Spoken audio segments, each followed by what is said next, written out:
Good morning, Skippy. How you doing? Good. You got your instrument ready? You warming up the pipes? Oh, no, that was the new horse we got in the background.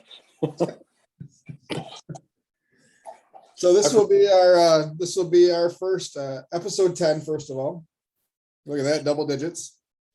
And this, I think, will be our first video uploaded. So, Oh, really? I should have combed my hair. that's okay. There's not much there.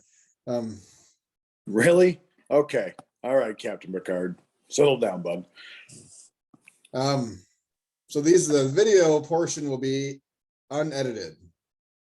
It'll be so there's the warning. Let's keep the racial slurs to a minimum this time, Skippy. Anything in self-incriminating. Yeah. Friends like you, who needs enemies, right? I don't know. Not me. So yeah, we'll hop right in shortly. We have our first guest today, a fellow entrepreneur, and hopefully a sponsor at some point. That'd be nice. Rich Parker with the barbecuesuperstore.com. They bought the business a while ago, and all his awesome triumphs and tribulations and how they've managed to get through COVID with supply chain issues and dealing with people like us, hounding them for product, which they are almost caught up on, I think. So, but anyways, I heard through the grapevine you were a pretty big hounder. Just saying. Don't know why I'm getting a bad rap. Something about sauce. Hey, when we use their sauce and all of a sudden there's no sauce, I don't like to switch. I don't blame you. You know, I like consistency and I don't like to.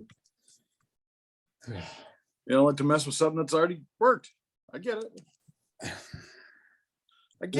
This is where I'm going to get myself into trouble. Why? So they ran out of a bunch of stuff a couple weeks ago. They were waiting on stuff to get shipped and get moved into inventory. So I couldn't get Executioner in the 5-pound bags. I think you had the same problem, maybe. I don't use it. Okay. So I switched to Pork Perfection 999, another one of their lines. Yeah. It's, in my opinion, it doesn't hold a candle. I don't like it. I don't like the flavor. I don't like the difference in the flavor. It's different. It's fine. I didn't get the same color that I wanted. And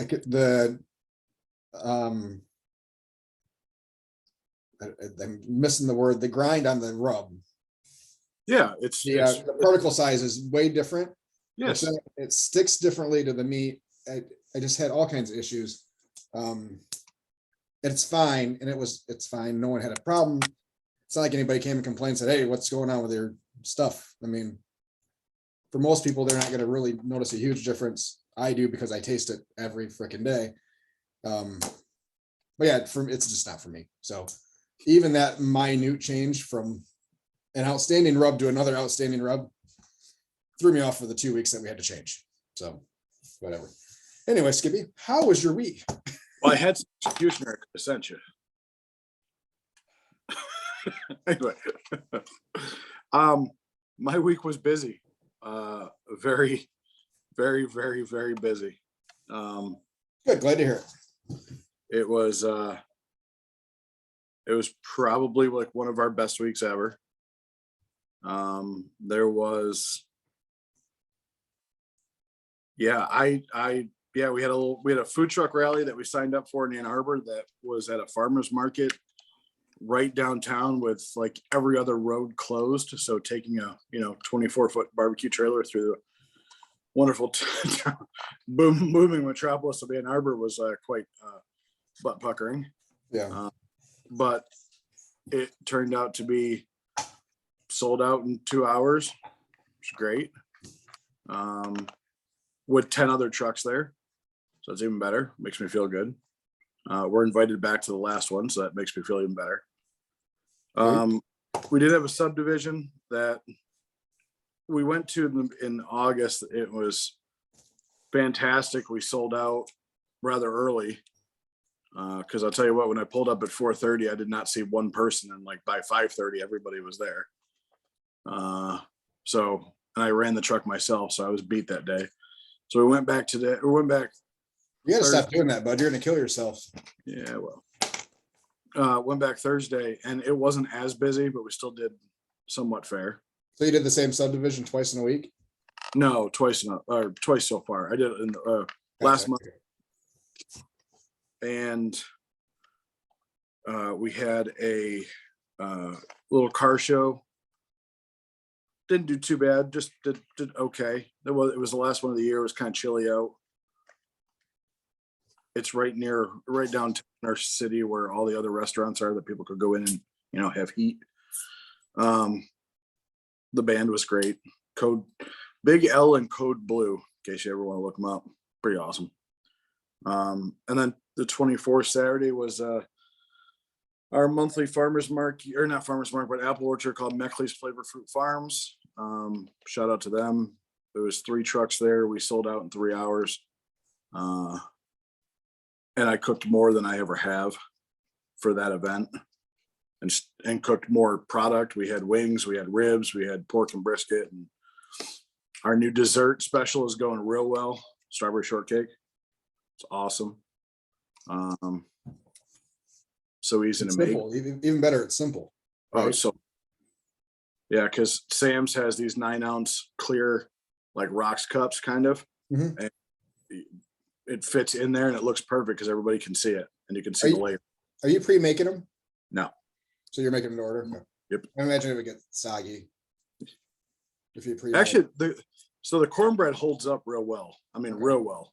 I mean, I put a little extra juice in it, and it still holds up real well.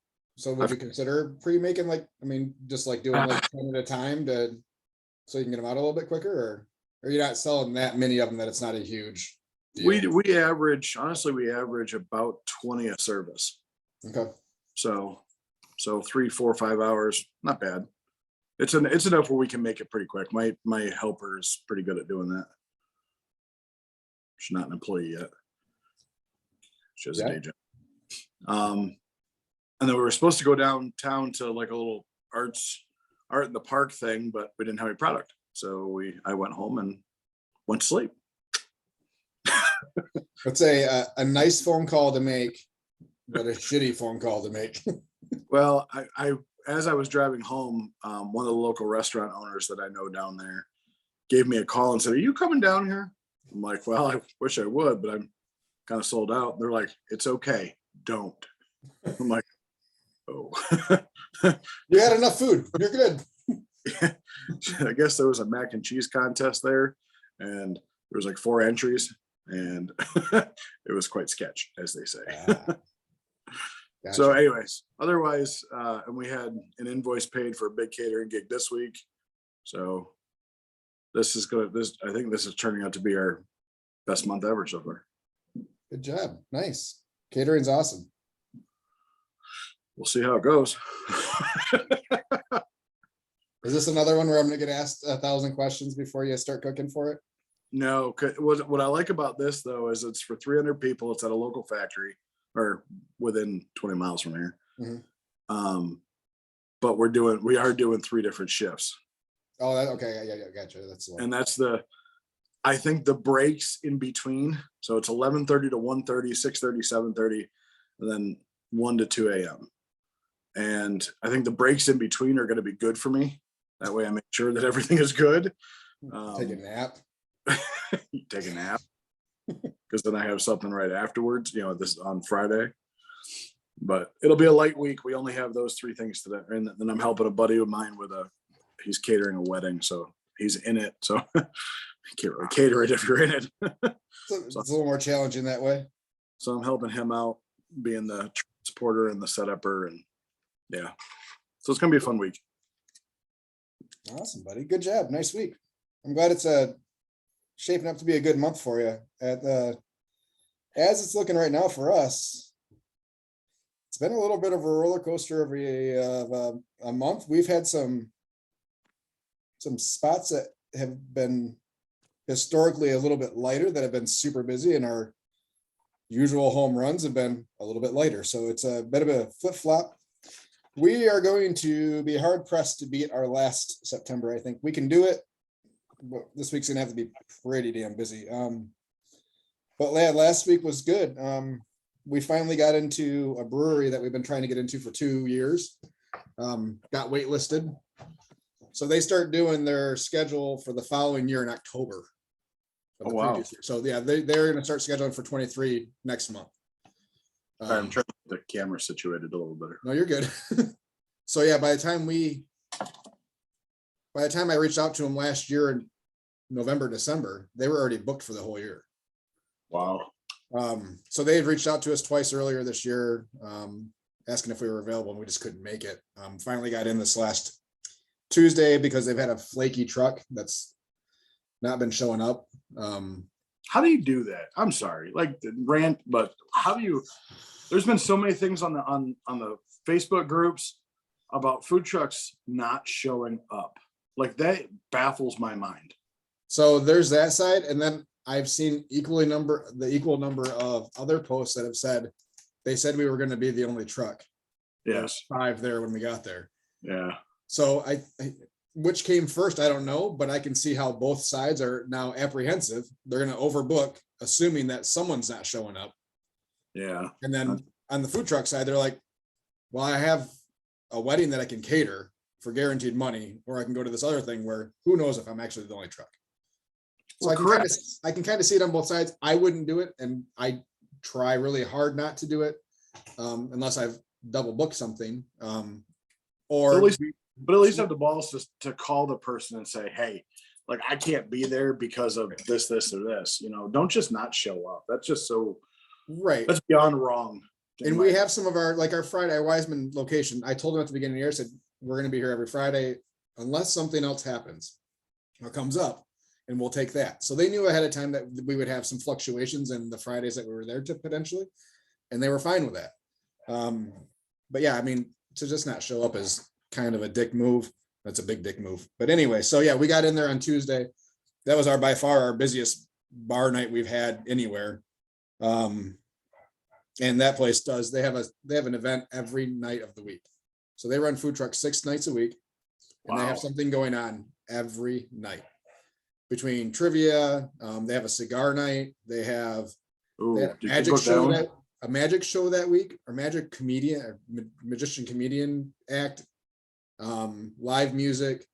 There's always something going on in the evenings. So yeah, it's a great spot, and I've heard it's a great spot, which is why we've been trying to get in there.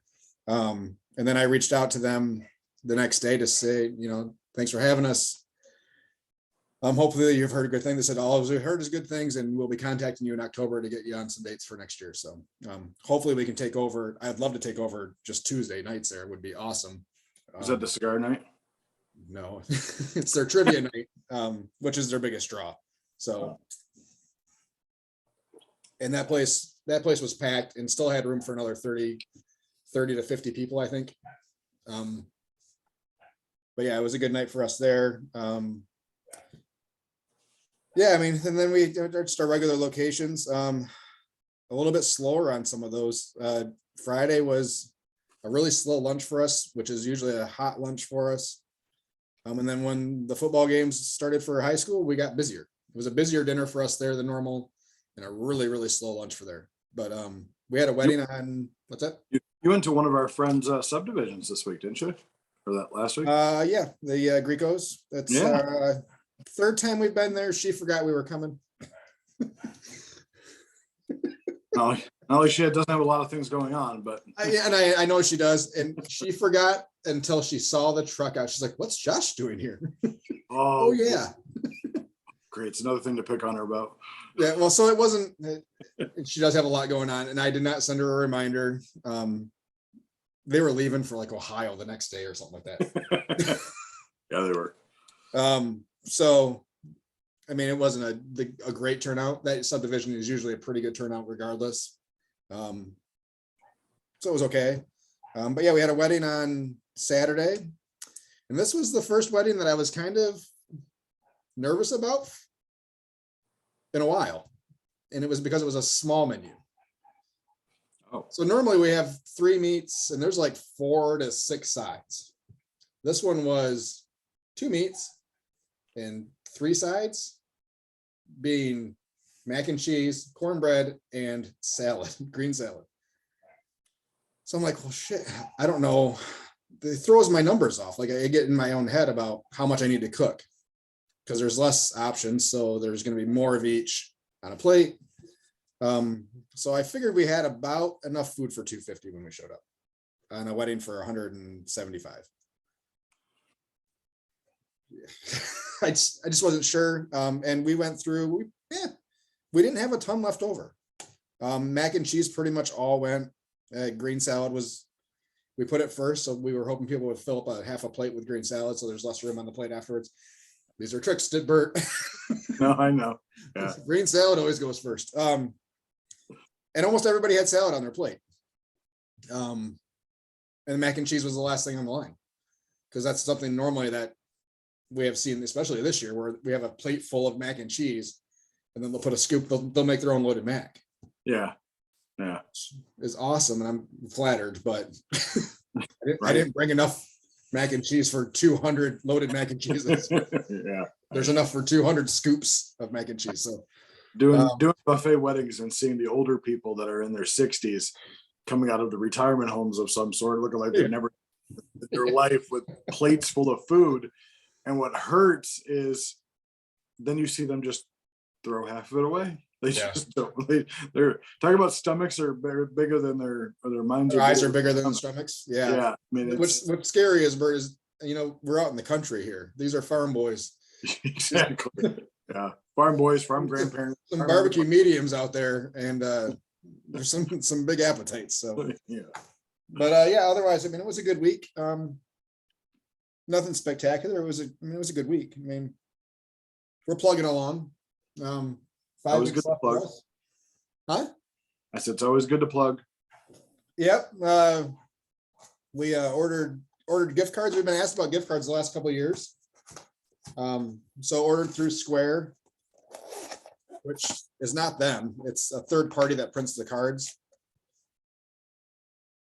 Yeah, where's my camera? So then have not tried to load one of these yet because I just got them yesterday. But yeah, we'll start selling them tomorrow once we figure out how to actually put currency on them. It's all fake. What's that? It's all fake money anyway. Yeah. Well, they cost about $2.50 a piece to print. Really? I also did express or rush shipping on them and everything, just to make sure I had them with enough time in the end of our season. So you're into the second mortgage already. Okay. Yeah.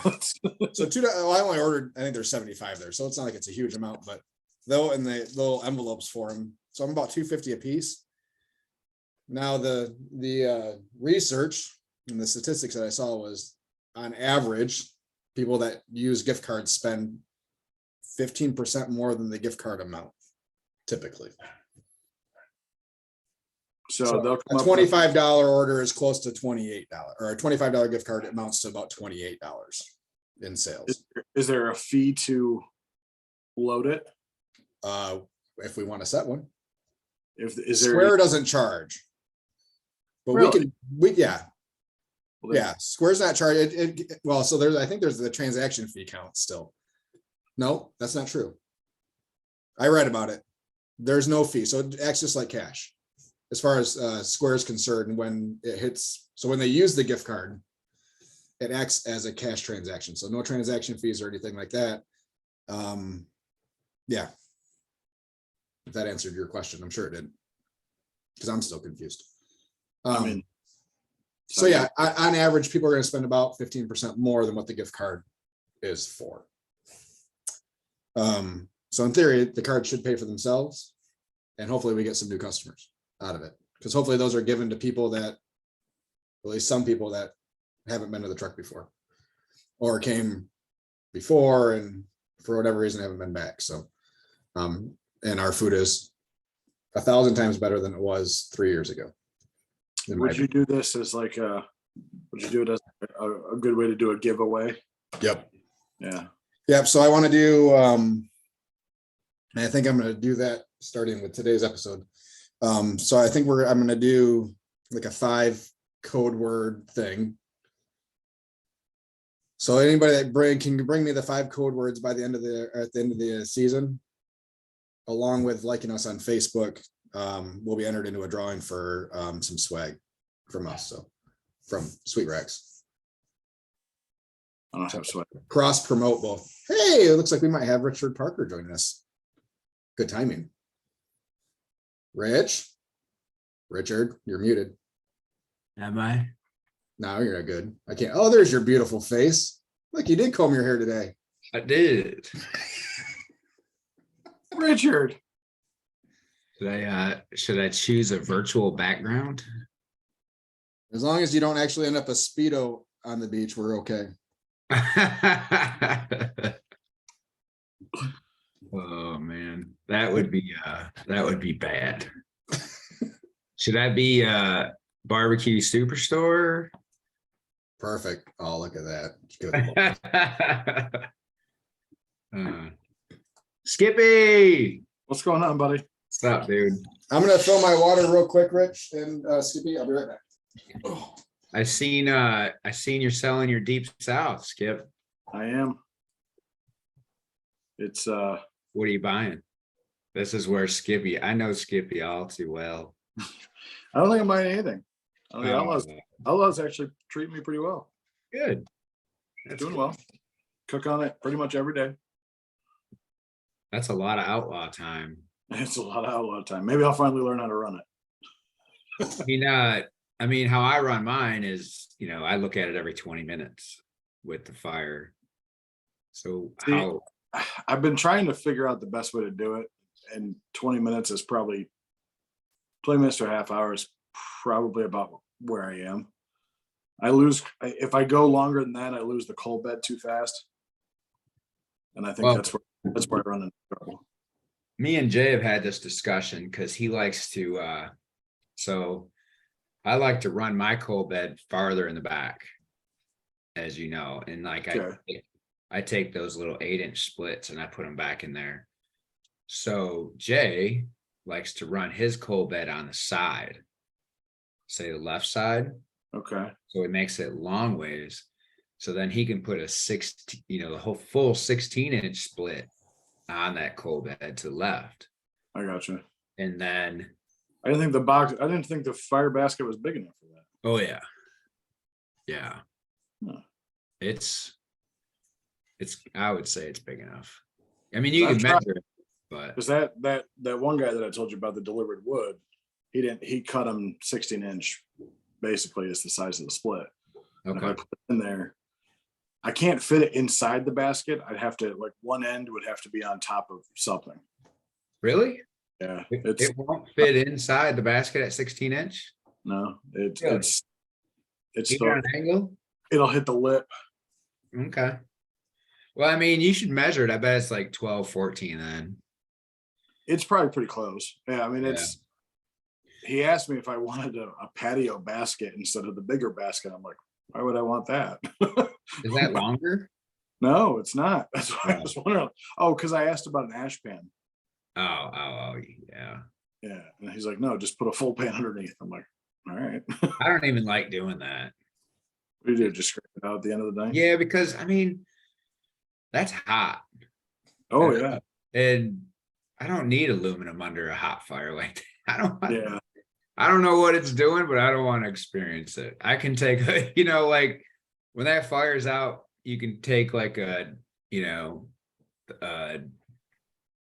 what is the thing on the end of the dust broom to pick it up, just put that in there and grab the ash out and dump it in a pan. I mean, Yeah. I No, don't- that'll work. I mean, I've learned not to use Kingsford anymore. yeah. That stuff's so bad. So that's a much. lot of ash. Oh God, it was so much ash. But I don't know if I told you this story. I told you the story. I don't know if Josh ever heard the story about me almost burning my barn down. Yeah, I heard that story. I might have, but I put a hole in a couple garbage bags before, but that's about it so far. Yeah, and Josh, like my pit was I mean, I cooked a double and that pit wasn't fired up for over 4 weeks when I took it out of the trailer, but it was inside an enclosed trailer, all sealed up. And that sucker caught and almost burned down my barn. It's a story for another day. Hey, we've been there. I almost let my trailer on fire this year, and yeah, Yeah, it's no fun. actually, my jackass of a neighbor actually came over and asked. He's a retired firefighter and now volunteer, and asked if he needed to call a truck. It was that bad. So In the new subdivision? yeah, well, technically I'm outside of the subdivision, but his Oh, his welcome condo to the- property backs up to mine, and now we're having a property line dispute. oh, those are easy. Get a survey. Well, I know where the property line is. Apparently, Oh. there is a landscape easement in between the two that I wasn't made aware of. Oh, That interesting. goes 15 feet off of my property line on one side and 25 feet on the other. Into his. It's all my property, but the easement's all on my side. So I cut down a couple trees, and he called the subdivision, the homeowners association, and said, "Yeah, you can't do that. You need to replace them because it's on their easement." So they own both pieces of property, and then Yeah. built in this easement to create a buffer in between the properties. Oh, because you're not in the subdivision, so they need a buffer to Yeah. get the I So there was one line in the papers we signed at closing that was never mentioned, and the plots, the site map that we got doesn't Yeah. have it listed on there. plant an acorn. Tell them it'll take a couple years, but we'll get there. So I can plant anything I want. So I'm getting 15-foot hedges going all along straight down the property line. And he doesn't have to worry about the fucking easement. So anyways, that's my life. All right. We're gonna get back on track. Skippy and I just kind of went over our weeks, Rich, but All right. the whole reason I was curious to have you, and I was thinking possibly Mark too, but like I kind of told you earlier, I said I don't have 3 hours to do this show today. And it's hard to get Mark to stop once he gets going. But anyways, yeah, just you guys bought and then turned it into the barbecuesuperstore.com. It was before. Yeah, you want the little history on it? I want it all, buddy.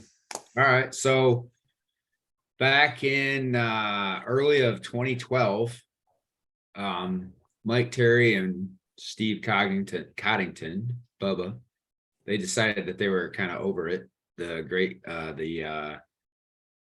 Lakes Barbecue Supply Company. And I didn't want to really do it. Mark didn't really want to do it. We were on our way to one of the Great Lakes board meetings, and it was in Mount Pleasant. We decided to ride together. We're talking about it. We're like, man, this is kind of stupid, but we should do it. And so I'm like, I'll do the IT part. He can do the shipping part. And so I contacted Mike Terry and we worked it out where we purchased the Great Lakes Barbecue Supply Company and all their inventory. At the time, like they just handed us over their website. So in July, when we took it over, Mike came over in his little red Chevy pickup truck, and that's how much inventory it was. It was not even a full bed of this pickup truck, and he came to my house and he dropped it off, and then, I got it to Mark, and we were basically in Mark's house. That he had this little room in the basement that he had like 3 shelves, and we put it all in there. And that was going to be like his office where he was going to work out of. And we ran their site for a while, and we just had a lot of issues with their site. So I started building another site during that time, starting in like August.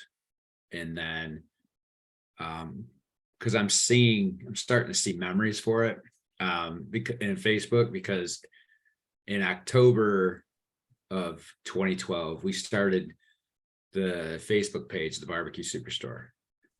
And then, because I was saying, it's coming. And then I think we launched it October 12th. It was right after we got back from cooking the Royal. Mark and I went and cooked the Royal together in 2012. And then I think like we had banners and stuff. And then I think we opened it like to the public right after. Because I think, Josh, you were like the official first order. Number one was Josh. Yeah, because we were at the lake house, I think. Huh? You or Mark rented a lake house. And then I did. Yeah, so we all were all out there, and that's when you guys told us that you bought it. Yeah. And I think I made an order that day, like while we were there. Figures. Always wants to be ahead. Yeah, we rented a house here just north of Lowell on Lincoln Lake, and we invited y'all out, and because it was a friend of ours owned that house, and so we were renting it on the lake for the week. Yeah, that was a fun time, and so we started it in October of 12, and it seems like it never slows down. Like we have all these projects that we came out with different rubs and seasonings and brines and injections, and like you have to keep moving forward, to have your business be successful, and you can't be scared to try anything. I was just having this conversation this week. You can't be scared of change, but you have to recognize when that change didn't work and go back. So like prime example is a couple of years ago, I went through this phase of like, I wanted all hot sauces. So I wanted all these hot sauces on our site. So I started buying up like tons of them, putting them on the site, just tons of them. And I'm like, man, this shit ain't selling. I mean, some of them did. And like Grinders, which we still got, that's like one of my favorite hot sauces. He has what's it called? I don't even know what it's called anymore. It's like a Wimpy. He has a Wimpy sauce, which is a hot sauce that's not very hot, but it's got it's got awesome flavor. Like it's got just incredible flavor. But then he's got, a near death, and then he's got a death. So like they're all good. And he's got he's got a hell of a following. So Stretch has a lot of following out there. So people order it quite a bit. And then we have Malcolm's. We have Malcolm's is a really good hot sauce, and he's got a really good following. So those sell. But like, man, we had probably 15, 20 brands, and they were good. But it's just like, I think there was one called Yellowbird that was really good. I mean, there was a bunch that were really good. It just didn't sell. But you have to realize, like, we had to realize in a few months. And Mark was like, man, I don't know. And I'm like, yeah, we got to do it. So it was like, oh, me, I'll admit it. I'm like, we got to try it. And then after a few months, we're like, yeah, well, that shit didn't work. Let's go back. Yeah. So you developed your own. So the rubs and sauces that you guys do. Yeah. The 999 line that you bought from Gray Street, but well, we bought the name. The name, yeah. I mean, the whole idea around that was just we needed a name. We needed a name to put all of our products under. And we bought that 5 years ago? Yeah. I mean, so we knew we needed a name to put like our rubs under, because you can't just put it out there as the barbecuesuperstore.com. We needed a name, we needed a brand name, and they were looking to get out, so we got it. We moved all the product that their co-packer was doing out. That was kind of fine. So we moved it to a new co-packer, one of ours. It's great ingredients. They all taste. They're like like the bovine rub. The new one is pretty freaking good. I use that. Yeah, that's my go-to brisket now. Yeah, it is. But I mean, we did that because we have a lot of retail stores that are selling our product. And if we, like, there's some websites that sell our product that they have in their store, the barbecuesuperstore.com. It's like, man, I feel bad because their customers go to there and like, oh, well, I'll just go to the Just go straight to the source, yeah. barbecuesuperstore.com. And I mean, that's not fair to them. So that's why I want 999 for them to be able to put 999 and then buy our products. So that's been 5 years. So we're about 2.5 years since the start of COVID. So you moved Packers. Oh yeah. A couple years later, shit really got weird for you guys, right? I mean, how bad was supply chains? I mean, I know from experience, just because of my issues with sauces and stuff, but and it's not your guys' fault, clearly, but Yeah, sometimes. kind of. I mean, in the beginning of COVID, they shut us down for 3 weeks. They told our warehouse, our warehouse said that, their employees aren't, I don't know, required. I mean, they're not, I don't even remember the terms that the governor used. Not essential. Yeah, non-essential. So You guys are a grocery store pretty much. I mean, that's what I told them. I'm like, it's food-based stuff. Yeah. We have restaurants that use our stuff. We have food trucks that use our stuff. I mean, we ship product all over the country to restaurants and food trucks. I tell the story all the time. I got an Italian restaurant in New York that buys 8 gallons of sauce and a 25-pound bag of executioner like every other week. I want to go to that restaurant. Huh? So I want to go to that restaurant. Me too, because I don't even know what he's using it on. the sauce is the base for his marinara. Could be. Who knows? But we got restaurants. There would be good. Florida, Georgia, Michigan, North Dakota. All over the place that are using it, and now we can't give them product. That sucked. But I argued with our warehouse guy for a long time, and he just wouldn't bend, and whatever. It happens. But our co-packers, especially our sauce co-packer, was having issues. And I'm not sure if it's their size or what, or like a lot of these products exploded in the beginning of COVID because people weren't going out to eat. They're eating at home more. So they were buying more products. And as you can see, there's a lot of companies right now that are struggling that they grew too quick during COVID, or they hired, either they knew they were going to have to get rid of these people or they didn't, whatever. But like you see Traeger and Weber and GMG. There's a bunch of like outdoor grilling companies now that are letting people go because they got too big. People are eating out now, so they're not cooking at home as much.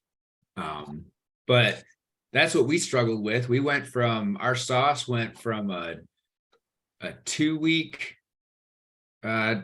lead time to now 6-week lead time. So we use a piece of software that watches our website, watches our Amazon sales, and it says like, you sell this many gallons of Judgment Day or this many retail bottles of Judgment Day every day. And if it takes you this long to get it, and it takes this long to order or whatever, it takes all those dates and it says order on this day. Well, if you're not paying attention on that day, sometimes it gets missed for a day or two, when you're at a barbecue comp or something, or they tell you not 6 weeks, now it's going to be 8 weeks because they took 4 days for them to put the order in, there's all kinds of weird things like that. But it's getting better. Product is getting out there. The pricing is still going up through the roof. Yeah. Have you guys seen a drastic increase in your pricing? Like, have you guys raised pricing in the last year, 6 months? Funny, Josh and I have a conversation about this probably once a week about pricing. Oh, do you? Stuff like that. I am about 50 cents an item over last year. That's not bad. It should be higher. Yeah. But right now, I mean, you guys know you're getting ready for the Royal. Prices on meat are starting to drop now. I mean, pork's the lowest I've seen it, I think, since the beginning of the pandemic. Not my meat. Well, it's because you buy designer pigs and stuff. Yeah, you're buying those Gucci pigs. Commodity pork, I think at GFS right now, it's $1.65 or something like that for a Oh. case, Yeah. which it's been at $2 or higher since Really? 21 or 20. Sam, the big box, the big box retailers, I guess, the Sam's, the Costco's, the wholesale clubs, those ones. I have yet to see them drop under $2 for pork. Yeah. Yeah. Like Well, and since the Chicken's pandemic. at $3 a pound. Yeah, Yeah. their chicken's expensive. Everything luckily we can get prime briskets from Sam's for like $4.18 a pound, which is only probably, I don't know, when I started it was $3.70. So it hasn't really hurt me too bad. It's probably hurt Josh more because he saw $3 a pound and now it's over $4, or depending on where we get it. Costco stopped selling primes. Yeah. Altogether. Somebody Altogether, they else dropped said them. this and I didn't. Is it because they can't get it or what? They said they were having a hard time getting them.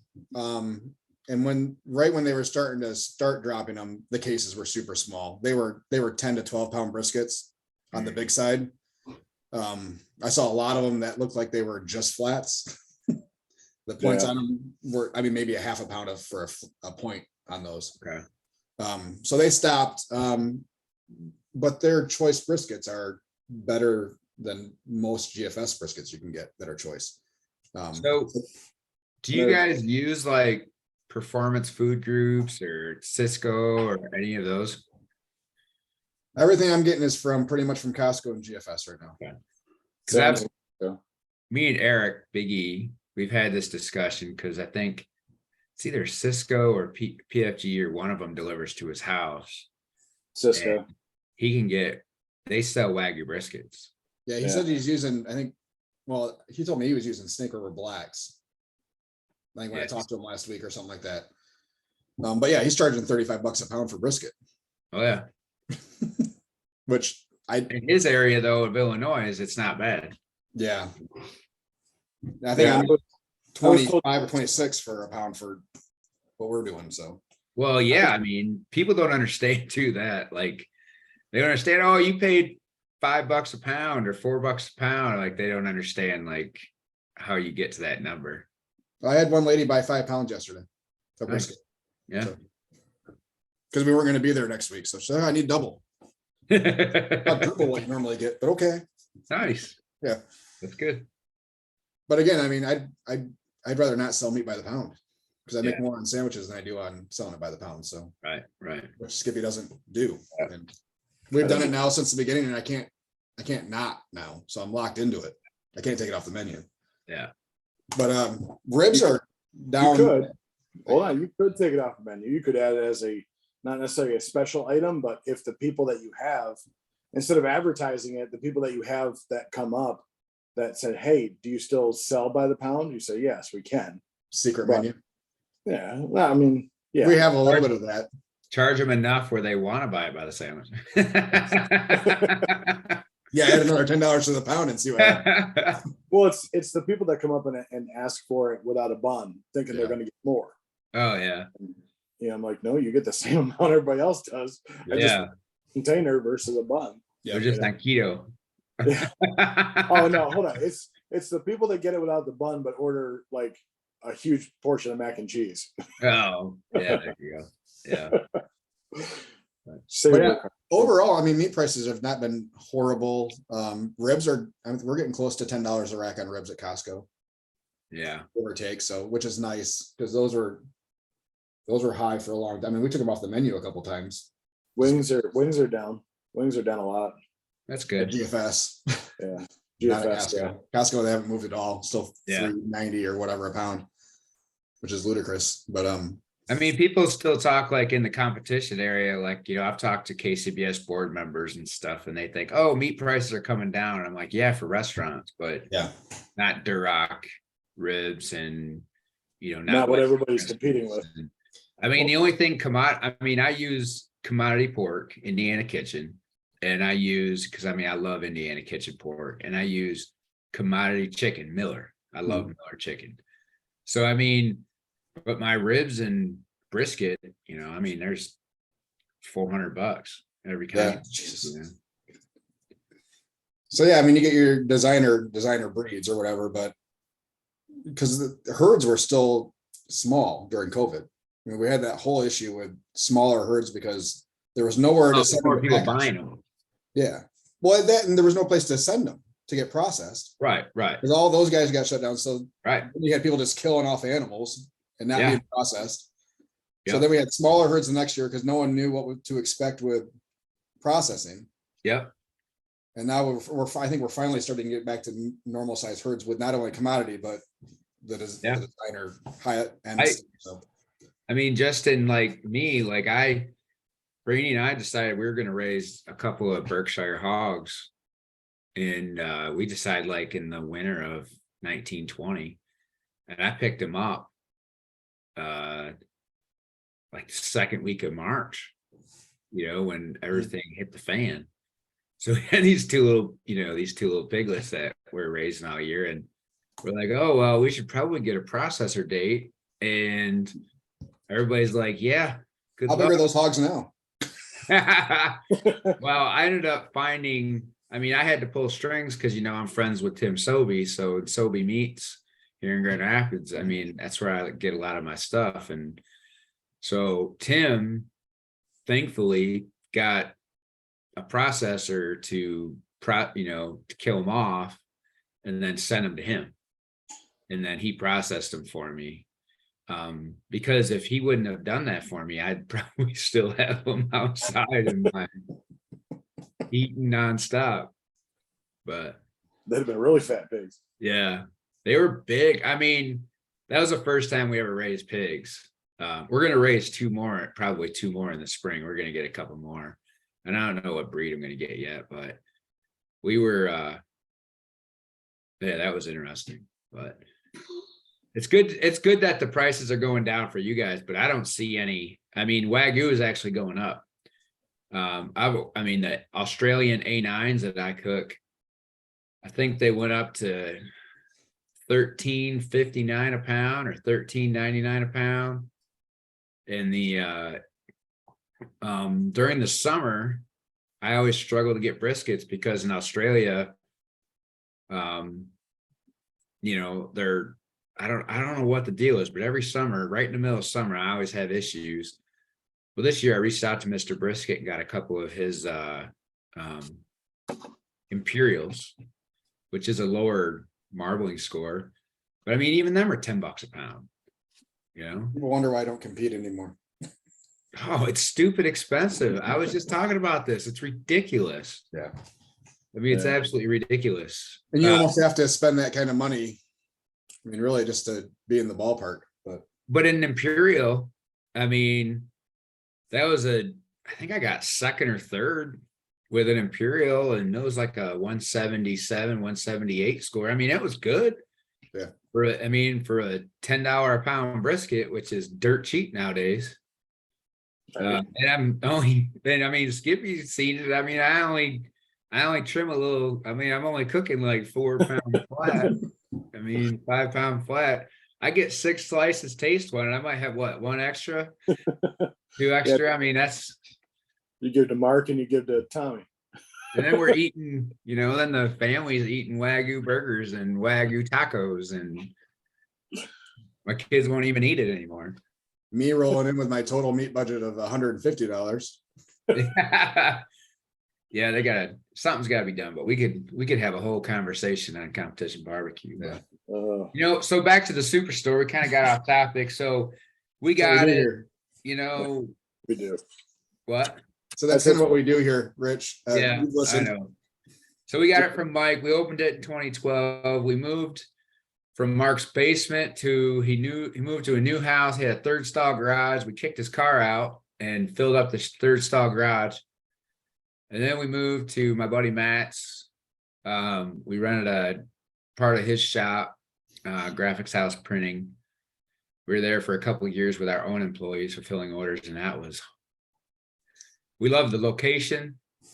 hated employees at the time. And I mean, some were good. I'm not going to say they're all bad. We had some bad, some good, but employees are a lot of work when you have other jobs. And we moved there to our fulfillment house about 3 years ago. We may or may not be interviewing other places to move so that we can, grow a little bit more. So Closer to Hudsonville. yeah, well, I tell you what, you buy it and I'll move it to Hudsonville. I'll move wherever you want to buy it. But that's where we're at now. You're I looking think at we having, got are you looking at having your own warehouse, or you still using a fulfillment warehouse? We're gonna continue to use a fulfillment. We're too big. I mean, for our small little thing of just 2 people, I think we're at like 750 or 800 SKUs. When we started, I think when we got it from Mike, it was 20 or 30 SKUs. So it's gotten big. What's the end goal? Is there an I don't end? know. No. There's an end if you want to buy it. No. Everything is for sale, in my opinion. For Everything. the right, everything for the right price. Yeah. Absolutely. I'm not everything. So at what point in time do you and Mark replace yourselves Oh, and just collect the checks? something would have to get crazy big first. Everybody keeps asking me when I'm going to leave my day job. And I'm like, I'm never planning on. I mean, There's no, you're not putting in a ton of hours on the Superstore stuff, right? no. Yeah. It's not that many hours. It's not even. Not like what Mark's I doing. don't even think with both of us were.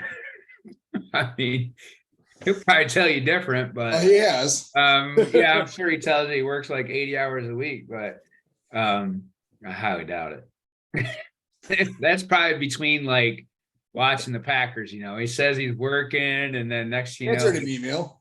4 hours later, the game's over and he clicks a button. So this is the real reason that stuff's out of stock is Mark's not putting in enough hours. I think he counts his text messages as minutes. Yeah. You know how he's pretty talkative. He's pretty social. So you don't see yourself stepping away from a role there, you and Mark, at all. Superstore? Yeah. No. I mean, we have somebody that handles social media now. We have for years. Mhm. Brandon's still around, but we have Jeff Shearer from Tire Smoke. He handles a lot of our social media posts and MailChimp, and we get bigger, you'd probably add maybe somebody else to do more social media stuff, but other than that, I highly doubt it.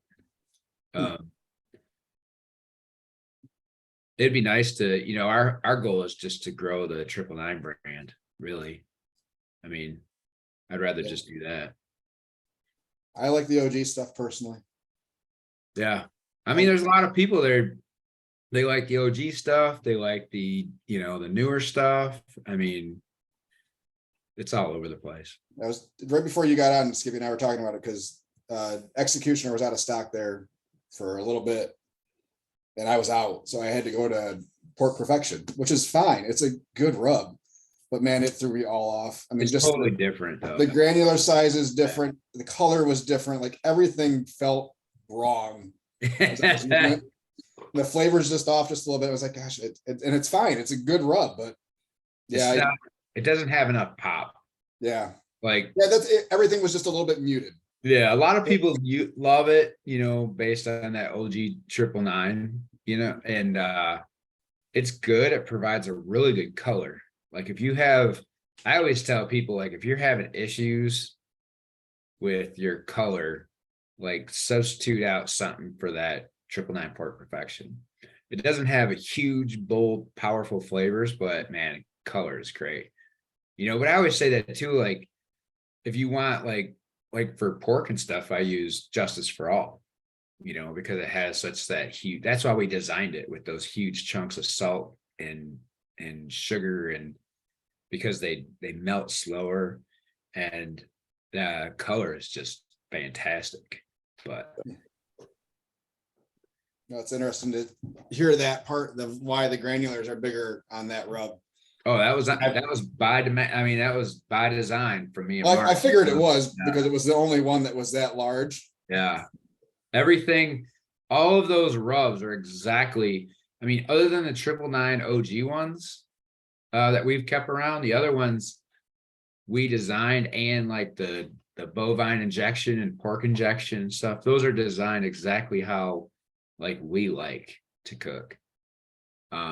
And we just, that's what we wanted to share them. But So when's the class then to show us how to use all these rubs the right way? I had a I've been class there. 20. Yeah. It was fun. Yeah. I'll tell you what, that was my first ever doing it by myself, and it was fun, but it was a lot of work. Yeah, it was a lot of work, but it was fun. It was a good It time. was definitely a good time. It was definitely Yeah. worth it. Yeah. How long? So I guess from conception to final product, how long has it taken to get? Well, talk about the executioner. That's one of your main ones. How long did it take to really get to where you wanted it? Executioner. And that was so long ago. That was like one of the first ones. I mean, like I'll tell you, like we've Talk done. about the Punisher then. Oh man, the Punisher was easy. It was like one revision, and they nailed it. And it was done. Judge Hot, we did Judge Hot, and I don't know why. Like Judge is like a staple. It's in every barbecue trailer I own. It's in my kitchen next to my stove. Like it's everywhere. So we wanted to come out with a Judge Hot because sometimes I just want, some heat in it. And like, I don't know why, like the Judge Hot doesn't sell as fast as the Judge, but like the Judge Hot, I don't even think it was one revision. They just nailed it, when they did it. So it all depends. Like the 999 glazes, we just moved them to a new co-packer, with better ingredients and stuff. And anytime you move to a different co-packer, you go through, they use different, Worcestershire sauce, or they use different ketchups and different, I know I can't talk right now. They use different. Coming off of Worcestershire, it's hard to go into another word. Put that in a blooper. Those things always change. And but sometimes, it just works. And sometimes it don't. I think, man, I can't remember which rub, but it damn near took us 11 months. We had one that was just painful. I almost said, let's just throw it away and start over somewhere else, but it was painful. It took forever. I don't remember which one exactly off the top of my head, but. So when you're shopping for new packers, do you just like send them what you have now and then like see how close they can get on the first shot and see if there's any shot of hope there? Well, I've been interviewing co-packers for years. So like I ask them certain questions when we start off about like lead times. Because we're not that big of a business. So we got to look at like some co-packers, like where a lot of our rubs and injections are right now, they have 1,000 pound minimum. That's a lot if you don't have a good outlet of getting rid of that product. Funny story though, like real quick, is Executioner. I took Brandy up to Petoskey for a long weekend. We're hitting the wineries and stuff. And my phone's going crazy. And I don't know, we were drinking wine at some winery. And then next thing you know, Mark's texting me. Well, first my camera on my doorbell is going off. And there's this guy standing there. And then Mark's texting me. He's like, I'm calling him. I didn't even know what was going on. But anyways, I called Mark and he was like, there was a freaking semi on your dirt. I mean, because I live on a private road of 4 houses. A semi won't even fit on my road. So he had to back down the main road, down my road. He was trying to drop off 3,000 pounds of Executioner at my house. And he was just going to drop it, you know, like, and thank God my big barbecue trailer was blocking like most of my driveway to my garage, because this dude probably would have just put it on the pad of my garage.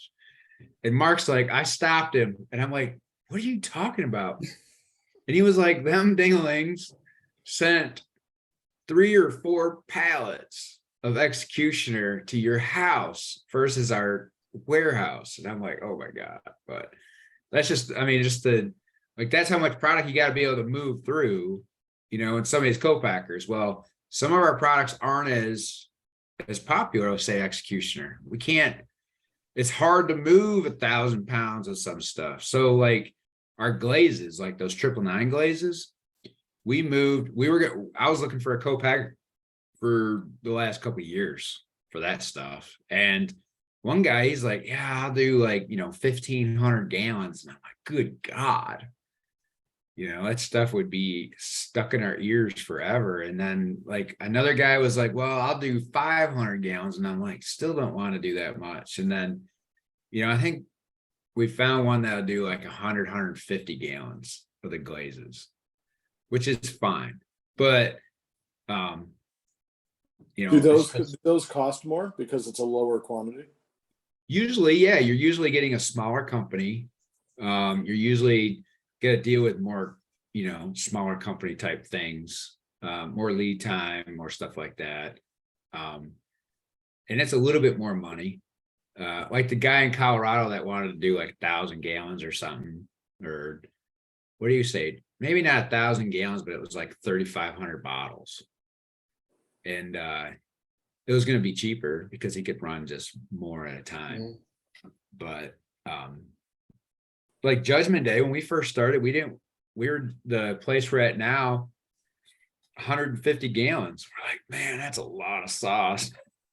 But now it's like, man, we never buy just 150 gallons. Now it's like we always buy, 300 or more, 450 or something. Yeah. So it's you just got to keep. It's just being persistent. Like there's co-packers all over Michigan. I've interviewed a lot of them. They've just never fit. I've interviewed them all over the country. The biggest thing is that I've found right now is distance.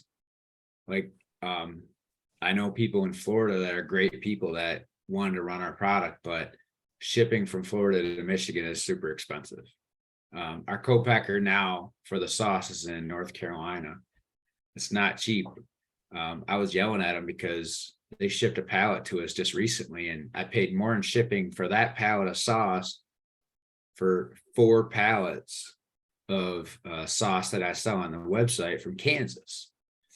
You know what I mean? And so I'm like, what the heck? So Crazy.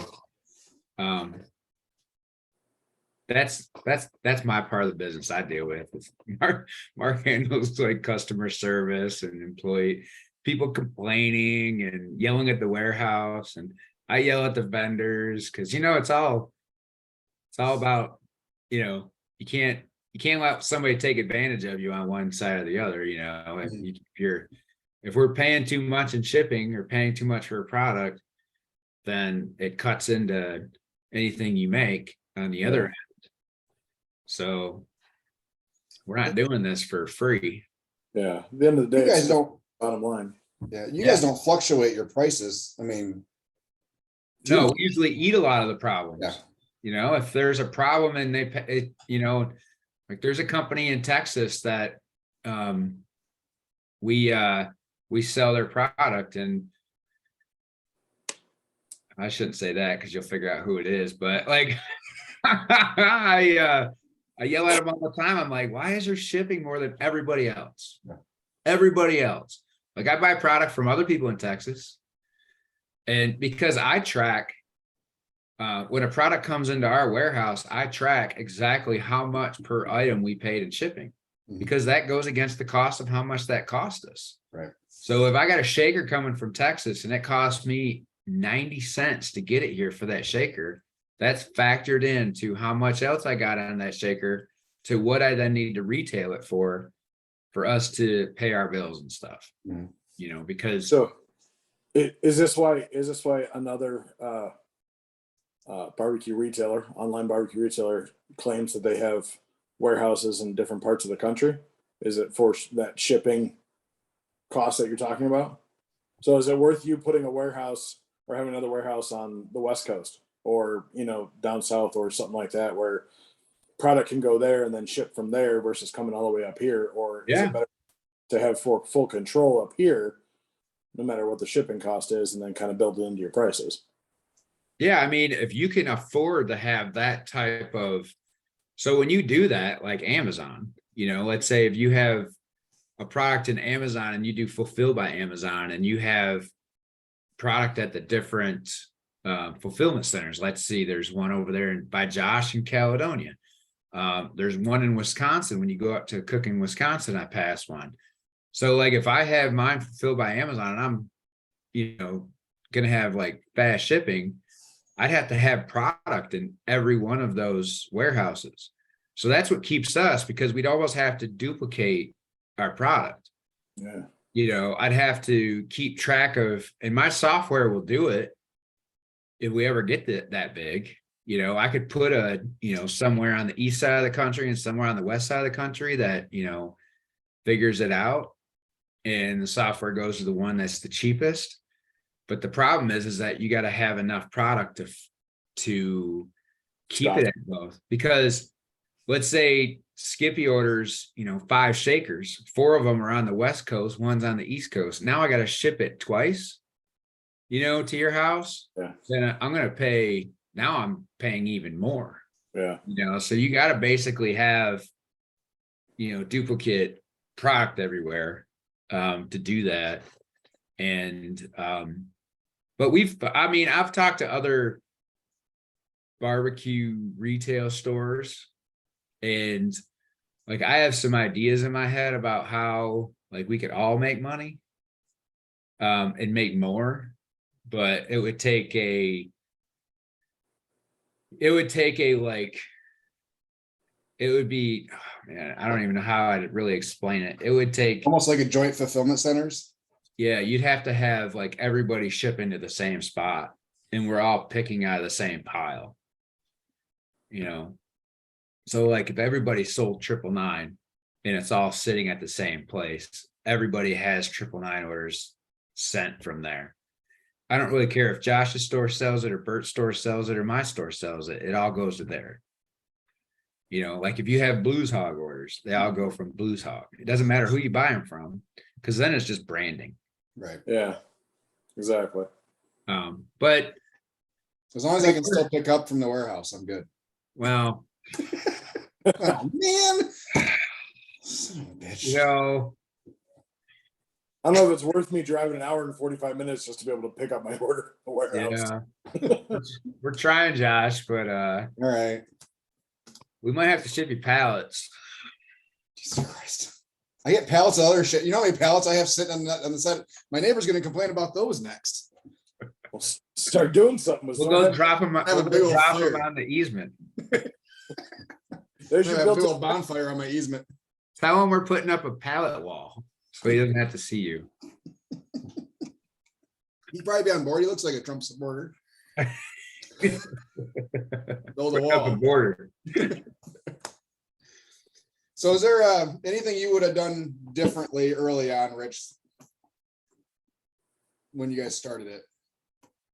Outside of maybe had more than a pickup truck full of stock. Well, I mean, that pickup truck, 3 years ago, when we moved from Muskegon to Grand Rapids from our own fulfillment center to the one we're at now, it was a semi-load. Right. So it went from like, the back seat of a pickup truck and a box in the bed to a semi-load, 3 years ago. And I'm sure it's going to be more than that now when we ever have to move. But I mean, what would I do different?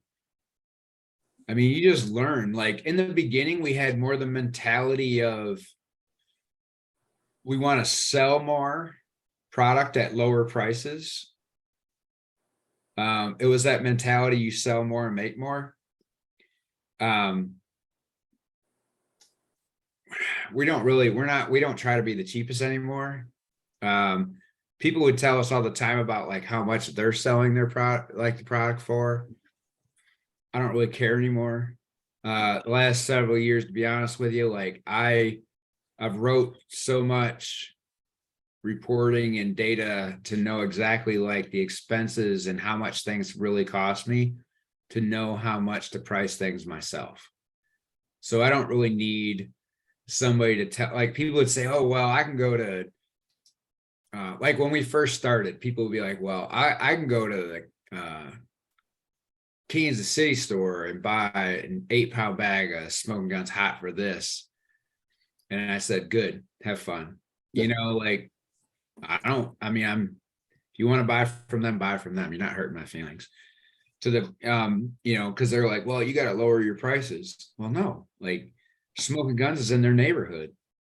So I'm sure it doesn't cost them anything in shipping, where that bag could cost me $3 to get it to me to Michigan. And then I got to ship it to you. Maybe that's why my prices are higher. You know, I mean, that's just the way it goes. It's why you don't see Indiana Kitchen when you go down south. You know, I'm sure it's easier and more manageable when you ship it, you know, around you within so much area. But that's just the thing. Like, I'm sure I can sell 999, you know, cheaper than anybody else and still make good money. Right. But it's just the way it works. I mean, you're doing the best prices you can.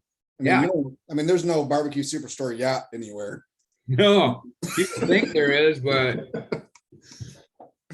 Yeah, I get that a lot too. yeah, How much money I must be making because I'm selling brisket for 25 a pound. I'm like, yeah, it's all going back out. You see this trailer? yeah.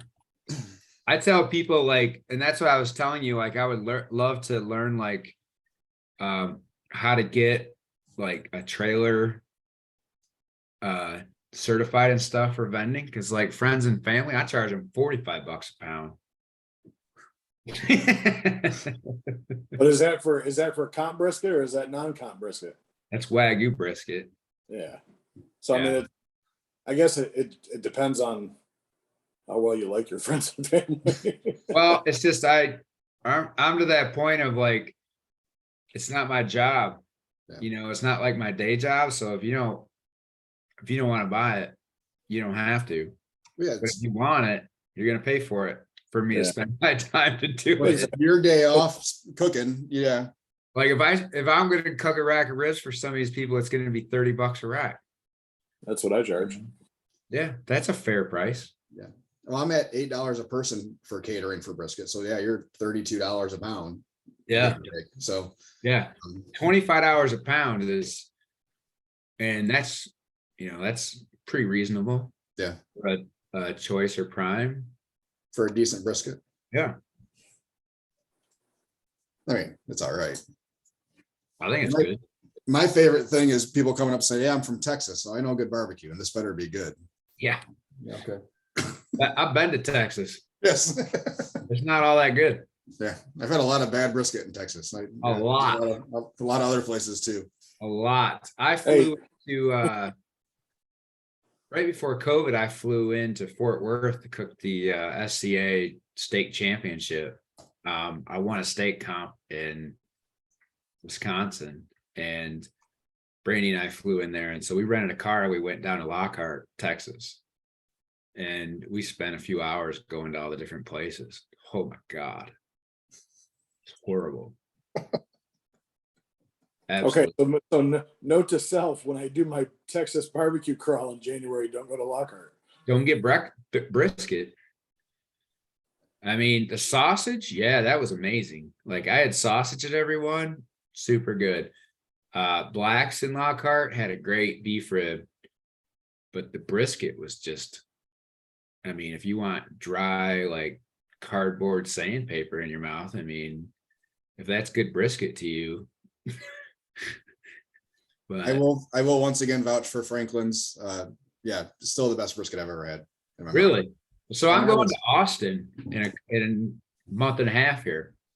But I refuse to wait in line. You can order online. Oh, okay. So I was then gonna that's do it what if I I could- did because I thought that's the way we had to do it. I didn't realize they were still allowing people to wait in line early in the morning. But yeah, you just select your pickup time and you have to order at least a pound, No, yeah. which is, yeah, easy. So I had like 4 pounds of meat, and it was a sitting in foil in a cooler with ice on my way home, and it was still good 2 days later. Nice.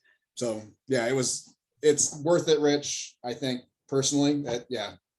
We're gonna go to, well, we're not going down there for just barbecue. We're just going down for a weekend to have fun. And we'll probably try it if you can do it online, because I'm not gonna waste half a day sitting in line. I won't do it. There's nobody's food good enough for me to wait. You know, I mean, you haven't been to my trail yet, Rich. hey Skippy, like when we were in Silver Lake and Josh had a line, I was like, good for you, buddy, but I'll just wait. I'll go for a walk. I'll come back, and if there's only sauce packets, I guess that's what I'm eating. I'm with you, Rich. That was the first time I ever went to Josh's trailer, and I walked up. He's like, I'm out of just about everything. I said, what do you got? He's like, I got potato salad. For you, bud. Yeah. Yeah, I'm with you. I wouldn't wait 45. I don't get it. I don't understand it. People waiting 45 minutes, an hour for any food truck. Any food. Yeah. It's not me. I guess it's because we can cook it. Like if you can't cook it, it's something. But I'm very appreciative of everybody that does. Yeah, absolutely. I sure the hell wouldn't do it. I guess if I was going down there specifically for barbecue, that'd be different. Yeah. But I'm not. Like, if we get barbecue, cool. If we don't, cool. I don't really care. Yeah. I'd rather have Mexican, to be honest with you. Some good of that too. I'm gonna go to Burnt Bean Company when I go down there. I hear he's doing great things. Just from all the pictures and everything. Cool. Looks awesome. Yeah, I was walking up to Franklin's, and I passed some people from New York. They were doing a turn and burn. They drove from New York, got their food, and were heading back. That's the power of TV right there. Yeah. Oh yeah. Isn't that amazing? I'd love a following a quarter of that good, Yeah. I drove from Ohio to get food. Okay, awesome. But you know what? And I was going to ask you guys, do either of you sell barbecue turkey? Trying to think on Thanksgiving. That's it, man. Yeah, I can't. So I was actually talking with a couple, we'll call them meat purveyors, about where I can get turkey breasts. Yeah. And they're like, Gordon's. I'm like, no, they only have like deli meat. So I went online. I guess I can order frozen turkey breasts and they'll come in, possibly. It all depends on warehouse times and things like that. They don't stock them all the time. Josh lives by like one of the best turkey processors in the country. I do? Yeah. Otto's. Oh. Otto's Turkey right there in Middleville. It's not that far from you. Okay, yeah. 10, 15 minutes. I've had Otto's chicken. That's really good. Yeah. Well, Otto's chicken is a family member that lives like a couple miles down the road. Yeah. It's really good chicken, but their turkey farm is amazing. Like I go there every year and I'll go a couple times a year, get like breasts. And then if you go around Thanksgiving, it's a zoo. Like there's hundreds of people sitting outside their little store. They got like people out like moving everybody, but it's amazing. Like the turkey is absolutely amazing. I'd love it. I was just asking because like a lot of barbecue restaurants, that's like a staple on their menus. Yeah. I wonder where they're getting it, unless they're getting it local. Yeah, I don't know. Because I'm with you, Bert. I've seen turkey breasts at Gordon's, but they've all been pre-seasoned, kind of like the little tenderloins the pork tenderloins that are pre-seasoned. Or I've seen the deli, and that's it. But I mean, there's lots of other meat providers in the area. Well, I was approached when I was coming out of Gordon's because a guy came up to me and said, so you're in the barbecue business or are you in the restaurant business? I said, well, I run a barbecue trailer.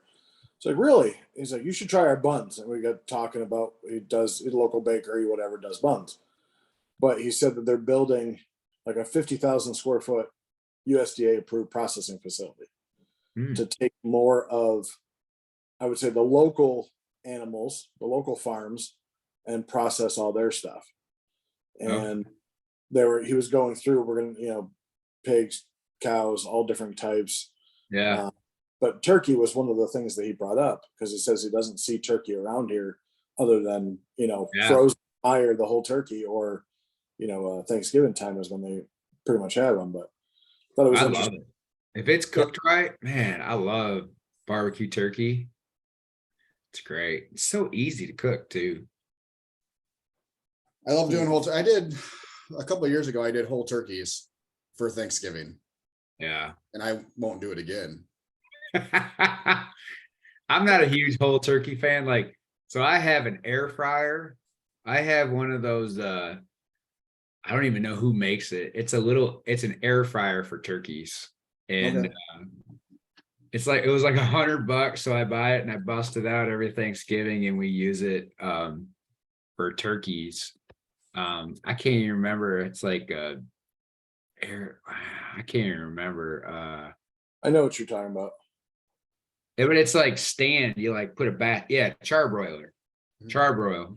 And you can put a turkey in there, you can put a chicken, you can put a chicken, do a whole chicken, and it's just air fryer, and they're freaking awesome. I love that thing. It's the best way to make a turkey, in my opinion. I've cooked them on my Outlaws, I've cooked them on my patio before, and I've cooked them on spatchcocked them, cooked them whole, and they're okay, the whole turkeys, but I much prefer them in an air fryer. I mean, I like turkey breast on a pit, stick burn.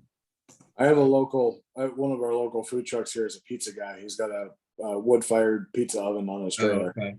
So he told me this year, he's like, we're going to exchange turkeys. I'm going to cook you one in the pizza oven. You're going to cook me one in the pit. In the pizza oven at like Yeah. 100 degrees. He says he spatchcocks it. I'm like, okay. Oh, do in it. 10 minutes. God. Talk about nuclear cooking. Wow. I'll try it. Why not? Yeah. Invite me over that day. I- Jesus. Yeah, for me, it wasn't worth the mess, like the hassle, and because it's freaking end of November, my trailer's already shut down. So I don't have anything enclosed anywhere. So it's cold out on the porch. Yeah. So any mess that gets made or any grease that drops onto that fucking porch, it's there until April. It freezes. Yeah, And it hardens immediately and it doesn't come up. I have a hard enough time keeping that porch clean in the summer, let It's alone good. when it gets It's a good cold. I mean, even now when it's Good thing about 50 the degrees in outlaw morning, it gets hard. that it's you standing next to it is warm. Yeah. Yeah, we're getting to that point now where it's nice to open the smoker doors at 4 o'clock in the morning because there's nice little rush of So I have heat. a sweatshirt on. Yeah. My heater kicked on already. I still have my windows open. Oh man. It's 66 in here this morning. We're getting close. That's what my furnace is set to. It's already starting. It's crazy. I'm surprised, Rich, because when you go to a hotel, the first thing you do is drop Not it down. anymore, man. No? It's changed. Like now I gotta have warm. I can't handle it no more. That old age. Now it's like I got my truck and I turn it up to like 74. Like God. it's changed. Ugh. But Well, I've been considering, and Skippy, I don't know if I've told you, but I've been telling Josh, I've been considering doing like, getting my truck like certified and like going through like the whole catering thing, like a few here and there.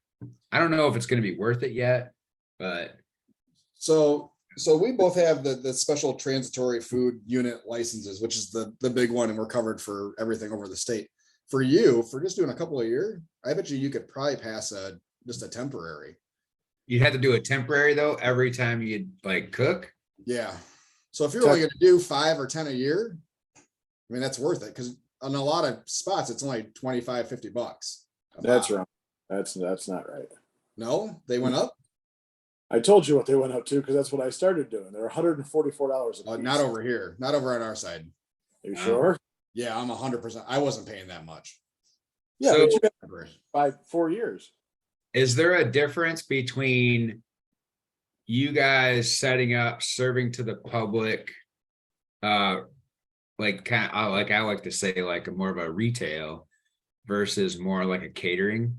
Like, is it like, do you have to have the same licenses to set up and serve to the public like in that type of like location versus like cooking for somebody, like just doing catering out of your trailer? Technically, yes, you're still supposed to be licensed. No, I know you have to be licensed, but is it the same type of license? What'd you say it was? No. Special transitory food unit.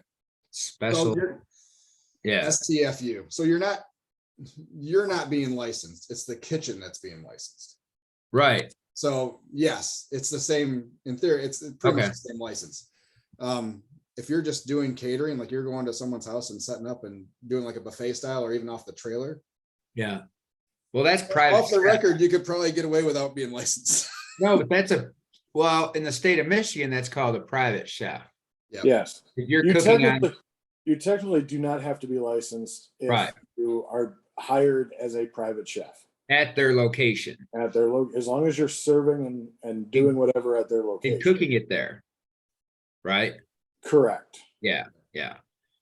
And and like I was telling you, I'm not trying to like go out and, do anything illegal. Like, I'm insured and, I have all that kind of stuff and I'm going to take all the necessary classes and do it. It's just like, I was just curious what it would take to do that for my big trailer, put it into that type, I need to look up the requirements for that trailer, like what you need to have to The only thing you need to be concerned about would probably be the bathroom. Because your tanks have to be certain sizes. Your black water tank needs to be certain sizes over your freshwater and gray water tanks. Yeah. I think because Is that a Southern Dimension trailer too, Rich? yeah. I bet you it's probably okay because I think they build all their trailers with health department specs more or less in mind. So the episode that just dropped today, we went through the whole STFU packet of information in the whole process of filling that out and all the steps in there with what side tanks and water breaks for your pipes or air breaks for your water pipes and all that stuff and 3-bay sinks and what you do need and what you don't need to be where we're at with the licensing. You guys went through that? Yeah. So that it just dropped this morning. Oh, okay. So it's a long one though. That one's like an hour and 10 minutes. Oh, that'd be great. So, but yeah, I mean, That's the thing. I don't have a 3-bay sink. That's the biggest one. three bus tubs. Well, that would work. I mean, if I'm only doing a couple here and there, Yeah. You're allowed to. It's 3 bus tubs for washer and sanitize. You can do a 5-gallon igloo like water bucket for hot water. I mean, I think you have a sink in there, right? Yeah, but won't I have to lock that off? You can't have a bathroom attached, can you? Oh, because that's where the sink is. Yeah. Yeah, so you just basically put your 5-gallon bucket on your one. I'd have to like lock that room off so that you can't get to it. Yeah. And I can lock it. Like you can you can secure it so nobody can get into that bathroom. So. Yeah, I was just curious of like, is it worth it? Maybe do something like if I can change something easily, I might do it. Cause you never know, like maybe I'll sell that. If I keep that trailer, maybe I'll sell it to somebody that's getting into, food truck, but you can't really sell it if I don't know like what it needs. Right.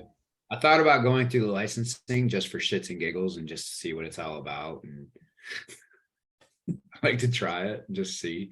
I mean, I got all winter now. I might as well do something. Just Maybe I'll sell it to Josh. See, I know you want to get 2 or 3 trucks. So yeah, that's got sleeping quarters in it, doesn't it?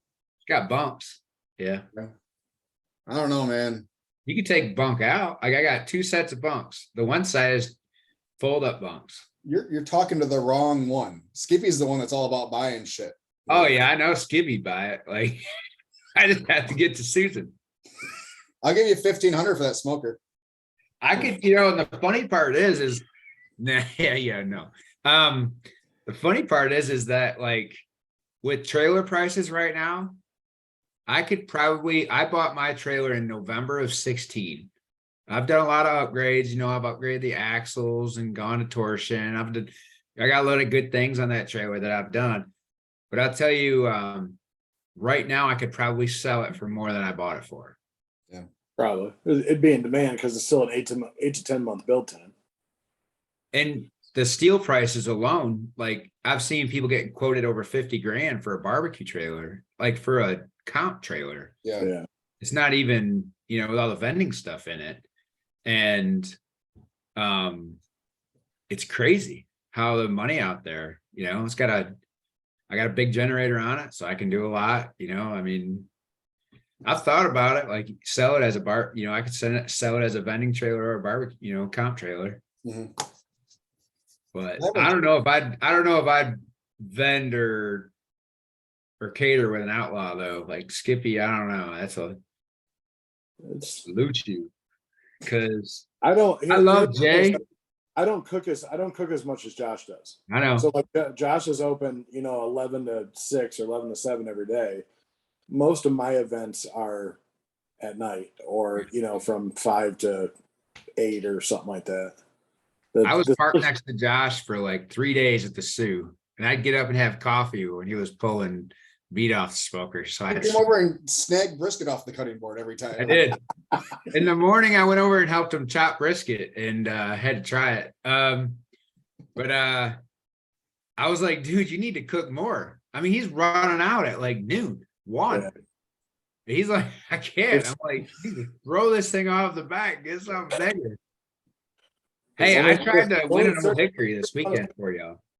There's only a certain amount of space. I think a lot of people. So when I say I sell out, the Outlaw is smaller than Josh's. Yeah. We're smaller in capacity, Right. but people say I sell out. I'm like, I can only cook so much. It is what it is. And even if I did fire up the Deep South afterwards or during the whatever, I'm still limited. I can't use those bottom 2 racks because they're so hot. That's what Josh was saying. That's just it burns. It burns bad. really Bad. crazy. I- But I can get a rack at 250. If I set the temperature at 250, I can get a rack of ribs done in 2 hours on the bottom 2 racks. there's a restaurant here in restaurant truck here in Grand Rapids that's buying a BFO. Yeah. Yeah. Yeah, I can't fit that on my trailer. I've moved my. Oh, it won't fit in the temperature trailer. But I don't think you're gonna fit in a trailer where they can put it at the restaurant, and they can cook off of it. I mean, It's all about ambiance too. I mean, it's you can smell the smoke coming out of it. That's why the pizza guy that I talked about has a gull wing door that opens right up to his pizza thing, and he's out there, slinging pizza, moving around all the time. yeah. To go off of what Josh said about temporary permits, and I think it's Kent County you guys are in. Yep. All right. Well, you guys are flipping lucky. It's $25. It's $25 for me. When I first started, it was 144 over here. $25. I think Josh convinced me. Yeah, $25. Go get a temporary food permit. So that's All the they'll other do is thing. they'll All the walk- counties they have a minimum amount they're supposed to charge, and they can charge whatever over they want. So as long as they hit the state minimum, which is I'm gonna guess have $25. sinks, have a hand wash sink, and have a Cambro that's got your hot meats in it, and you're good. Well, I'm still gonna do the training. You should. I'm gonna do the training, and then I'll probably bug both of you. But I'll probably want to hang out with both of you and see, so you guys can change my mind, tell me not to do it. So I'll probably give y'all some free labor. I tried with Bert and he didn't listen. Eric tells me all the time, I'm welcome all the time. He's like, I'll pay it. I'm like, I just want to see it. I don't really care about paying me. I just want to come and Well, if you want to be talked out of it, don't go to Eric's truck. That dude's charging whatever he wants and just raking in money. Him charging, what was it, like $500 just to pull the trailer on site? yeah. Not sell any food, just to have the trailer there. $500. Yeah, but I mean, you're talking like, you know where Schaumburg is. I mean, this is Yeah. a very pricey area. Like Yeah, he's it's he's it's between Schaumburg and Rockford, Illinois. Like he can charge whatever he wants. Yeah. I mean, to live over the cost of living over there is very expensive. And those folks, that's not much money when Right. you live in that area. yeah. So, I mean, it's different than a lot different than our area. Yeah. Cost of living over there is a lot higher. Well, in that area is a lot higher. Right. Yeah, and don't base anything off the movie Chef. That's a bit romanticized. You don't want to open your coffee cans and find all that cash. Yeah. But you can watch. So I watched a lot of great food truck race. Oh, wait. I'm sorry, Chef. I got that confused with the bear. Oh, Oh, good show though. good. I've only watched the first couple episodes. Oh, you gotta watch it, man. It's great. It Get gets off my better. expo. But I like the Chef. Like Yeah. those two guys are great. Like you ever watch their YouTube? Like Oh yeah. those guys are great. You know, he's so into food, Mm-hmm. so into it. And you know what? And like I watched a lot of the like Master Chef and stuff, and it's so true when you go to a lot of restaurants, nothing's seasoned. Yeah. Nothing. is. And There's- Skippy, like you were doing a review the other day, I seen on your Facebook, and you're like, I hate that people put like seasoning on before they serve it. Yeah. But I'll tell you what, like a lot of the time though, if you put the right seasoning on before you serve it, that on the right Yeah. temperature of the I'll food, I'll go with it. Yeah. I would It- go with it brings it out so much. Like when you're serving it, I use like when I got people coming over, like if I do pulled pork, I get it to a certain temp and I sprinkle executioner in there, toss it, executioner, toss it, executioner, toss it. And if it's in there long enough with that warm food, it's gonna nice and melt. Yeah. Gives so much flavor because pork is so bland. Yeah. Yeah. I think that's more what's good. It was like they did a finishing rub right before they set it out. Yeah. Yeah. It was very, I was eating just plain salt and sugar and pepper. Like it was just had not had time to melt. So, So it yes, wasn't fine enough. Like when No. it it was not a And that's- finishing. Let's put it that way. I did And almost have to what- slap somebody on Saturday in a buffet line at the wedding I catered who put ranch on their pulled pork. my kid would do that. Well, she asked if we had mayo. I said no. And then she goes and gets a ladle full of ranch and dumps. I was like, God, I can't even watch it. Hey, I did a wedding. My buddy Matt McKinney, when he cooked with me back in the early years of me competing, his brother got married and they wanted the full thing, chicken ribs, pork brisket. And I talked him out of the chicken and ribs because I told them how much I was going to charge for the ribs. They're like, nah, let's not do that. So I did like 10 briskets and like 10 butts and On those two I- drums. 2 drums. I did. You did not. Did too. I told 10 you, drums? like, I did 10 butts on one drum and one cook. No way. Yeah, you stand them on their sides. And Okay, I'll give you that. yeah, I did 5 a rack and let them, and I got I 10 butts. I was just done. kidding about the 2 drum thing. Jeez. Oh no, I was serious. And the briskets was harder because you can only put, like the way I would have to trim the briskets and like fold them. So you could do like 2, I could do 4 at a time, 2 on each rack. And then but the butts I did all in one shot, 10 butts. But anyways, like I did them and I had to do them in advance. I did them like the weekend before. And the briskets, I cryoed them and froze them. And then took them out and reheated them. But the funny part is like I sliced them and then I did long slices and then put them in a half pan.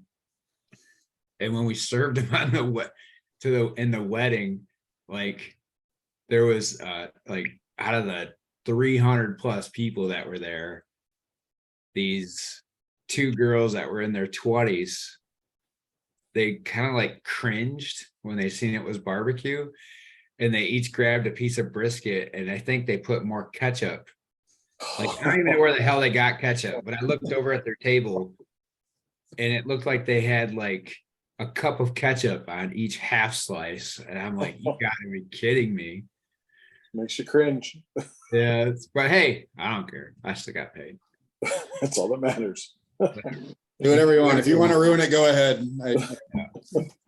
We can Well, only my give you tricks- direction. We can't make you eat it. Yeah.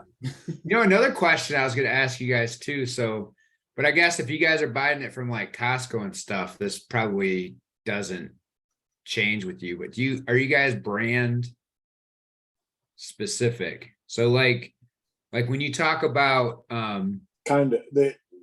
I know what you're talking about. the dude in Austin, like his briskets are all I think they're all like Creekstone. Yeah. What was his name? We were just talking about Aaron it. Franklin, Yeah, Aaron Franklin. have you seen his master class? I did. Yeah, it's where he goes out and visits the farm and he's like, I Oh want to make no, sure I didn't see that one. I want to make sure all my animals that I were butchering only have one bad day. And I was like, good God, man. Well, I think some of that's a bunch of crap. Like I don't really think he does that. But I think he's brand loyal. Mhm. And I think that it matters in some cases because then it's like your quality stays. Yeah. Like you can be specific. So like a lot of these companies like, Creekstone, for beef, and you got Prairie Fresh and Smithfield, like they have specific requirements to their farms on how their cows and pigs and chickens are fed, Mhm. How they're fed, how they're maintained, how they're watered, so that the quality is all going to be around the same at the end. Yep. So because I know, like, like if you cook a Smithfield rib versus a Prairie Fresh rib, we can tell the difference. Yeah. I mean, I don't know about the general public, but like, do you guys worry that too much? I mean, because they're not that different, but So for me, I'll answer that for me. So for me, it's size. okay. So if I go to Sam's and they bring me out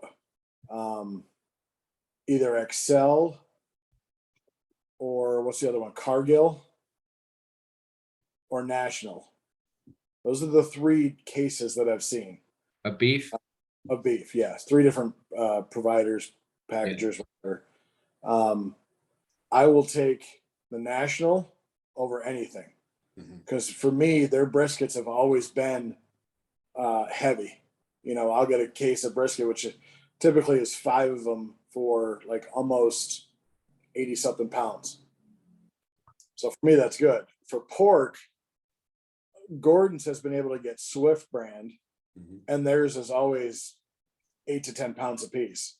Yeah. But Sam's is Smithfield brand, and they are small. I mean, they're 6, 7 pounds. Okay. So I hate that I have to go one place to get one thing and then another place to get another thing. Yeah. But I would rather have the bigger sizes, Gotcha. because that works for me. But if I have to take a different brand, I will, just because it's still prime over choice. Right. But I will always take. Sometimes even IVP will come out for brisket, and I'll take that one over a National. But typically, I'll go with National over the other ones. Okay. Yeah, we can get Prairie Fresh is around, but it's only around if like Gordon's needs it. If they Right. can't get it from Swift, Yeah. they'll get it from Prairie Swift, and it's always good size too. Well, that's what I mean, that was my always issue with getting, like, when I first started competing, I'd send my wife to Sam's and she'd get me, IVP butts and ribs. And then after a while, and then, when I competed in the Sam's Club, I met their buyer for the area, and he's like, he's like, I'm going to be honest. He said, when they tell me like this truckload is this much a pound or this truckload is this much a pound, he was like, doesn't really matter what's on it. It's the price per pound and stuff, how they can buy it. So I know like those stores, they all switch between the different places just on how they can buy it. Yeah, for sure. But I mean, some of them, like I know Aaron Franklin, when he talks, and some of these barbecue people, they talk, it's like, oh, they're so brand specific. But I was just curious if you guys are. I try to stick to Swift for my butts from GFS, and then Costco carries Swift for ribs, which have been, for the most part, really good quality, and the size have been, I mean, Yeah. pretty big too. So, but yeah, for briskets, I've been seeing a lot of National too at Costco. That seems to be the primary one, and then there was some Iowa black something or other, or Nebraska black, I don't know, some Midwest state black that they were getting from time to time, and those were all awful, super small. But yeah, I mean, it was when, I mean, there was a time when Costco wasn't even getting briskets in, like you didn't know for sure. Yeah. Like I knew, so they get they get meat shipments 3 times a week in Grand Rapids, both the Costco's I go to. And so they get them on Monday nights, Wednesday nights, and Friday nights. So you have to go the next morning. And if you weren't there right at open, you weren't getting briskets that day. Yeah, Because 'cause they were only getting in like 4 cases a free day, 8 and they were apiece. gone. Yeah. Wow. Josh, have you ever used Superior Foods? I haven't, and I haven't even looked at their pricing. I know you keep mentioning them, and they're local, and yeah. I mean, the only reason I mentioned it is like back in the day, I used to get my briskets, Wagyu briskets from them. Mhm. 'Cause there was restaurants in Grand Rapids that were cooking Wagyu. There was actually a place up north too that was cooking Wagyu. So they get in 10, 15, 20 cases of briskets. And my guy, whose parents own the place, I go in there and pick through them, Mhm. you know, and then they put a stop to that and said, no customers past. Like I used to just walk in the warehouse and meet up with Mike, and we go in the back and we just go through the cases, and I'll be like, oh yeah. Back in the good old Because- days. The restaurants don't care if Yeah. they're cooking at, 12 to 14 or whatever. But then they put a kibosh to that. Huh? They're just happy to get them. Yeah. And they had tons of Wagyu, but they had, a lot of prime too. I don't know what their cost is, but it was just a thought. They will be, so every off season I go through and look and try to price out. I had a guy at Cisco last year that gave me some prices, and he said, well, I can't touch what you're already getting at GFS. But See that brings me to when I was talking earlier about the guy who said that they were building some 50,000 square foot USDA processing facility or whatever. And I told him the price I'm getting. He's like, well, you're paying $4.20 a pound for brisket for prime. All our beef is going to be graded as prime, or we believe the farmers that we work with. Yeah, I'm Yeah. sure they are. So he's like, it's not going to be dollars more expensive, but it might be 50 cents, 75 cents more expensive. Is it worth it to maybe get a local product versus going, to a big box store basically? Well, the problem is with local product is can they give you enough? Yeah, I asked him. Because, like there's a Wagyu, like Wagyu farms are popping up all over. And there's a place in Coopersville doing half breed Wagyus that Sobe Meats gets, a half of one or one every week. Yeah. And, so can they supply, are they butchering enough animals to supply you with enough? I don't know, maybe. That's what I talked about. They were confident. I said, I'm going through, 2 cases a week of each. Is that enough, or can you keep up with that? He's like, we plan to, but until we open, we're working with the farmers. I know it's Right. kind of a pipe dream at the moment, but I mean, it would be great because you're not shipping it. So theoretically, and people love to have local product, yeah, like Otto's Chicken or something, or, when you got like solid farms like that have great product.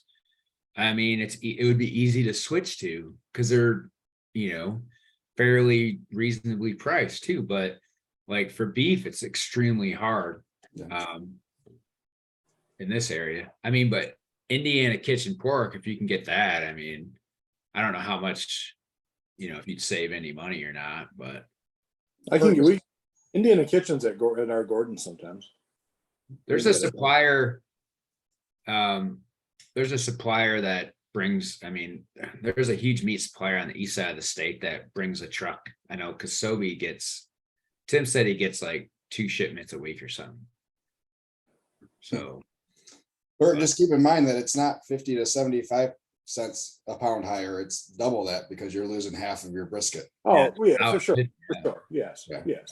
So is it worth $1.50 a pound Yeah. Well, no, but is it that you're worth, gonna lose? is it, I would cook one to figure out what the product would taste like first, whether there's a big Yeah. difference. Right. But then wouldn't you just potentially raise your prices to cover that local product? Because as Rich said, it is, everybody does love a local product. Are you in an area that you can raise your prices that much? Depends on what that much is. So, yeah, I mean, I've raised them once since I've started by $1 across the board.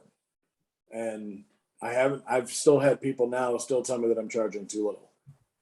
And I'm like, too how's your little. bell doing? Did What's you get your that? bell done? My Your who? bell. Your repeat my bell? customer bell. Oh, everybody loves the bell. The bell is bell? great. It gets annoying, but the bell's great. What do you So we put a bell, like a hotel bell, on our window or on our little ledge that says, "Hey, if you," in the laminated sign that says, "Hey, if you're a repeat customer, feel free to hit the bell." Oh, okay. Just so people know that there's other people than just Joe Blow coming up to the trailer. Yeah. Not saying it's advertising, but it's people hear a bell and they want to know what the bell Yeah. is. That's cool. And it was better than a squeaky pig dog toy. We Yeah, just- I mean, in business, you're always gonna get. I mean, and I'm sure the food trucking business is the same as the barbecue supplies. You're gonna get people that will only shop with you if you are cheap at this point. You're gonna get the other people that want to shop, or buy your stuff based on quality. So everybody's got a different reason. Like us, we ship fast. Your stuff's not sitting around. So we got a lot of barbecue competitors and food trucks. They'll put in an order and like, I need it now. And I mean, typically we can get it out, quick. So we have a lot of that type of, everybody's gonna have a different reason. Like you guys probably got people that they'll only go to your truck because they like your brisket or your pork or your coleslaw, or your mac. Everybody's gonna have that reason. And if you raise your prices, maybe you'll lose a couple of the people that think, I'm going to go get a cheap meal. But, if you raise your prices and you got better product quality, maybe you'll get more people that are looking for a quality barbecue versus just cheap barbecue. Right. Sure. You're going to have to, it's a give each different way. Yep. You know, It's a fun game, Rich. You should Yeah. play it with us. I told Josh, I said that great. Parker's going to get in the food truck game. Everybody's going to get Parkered every week.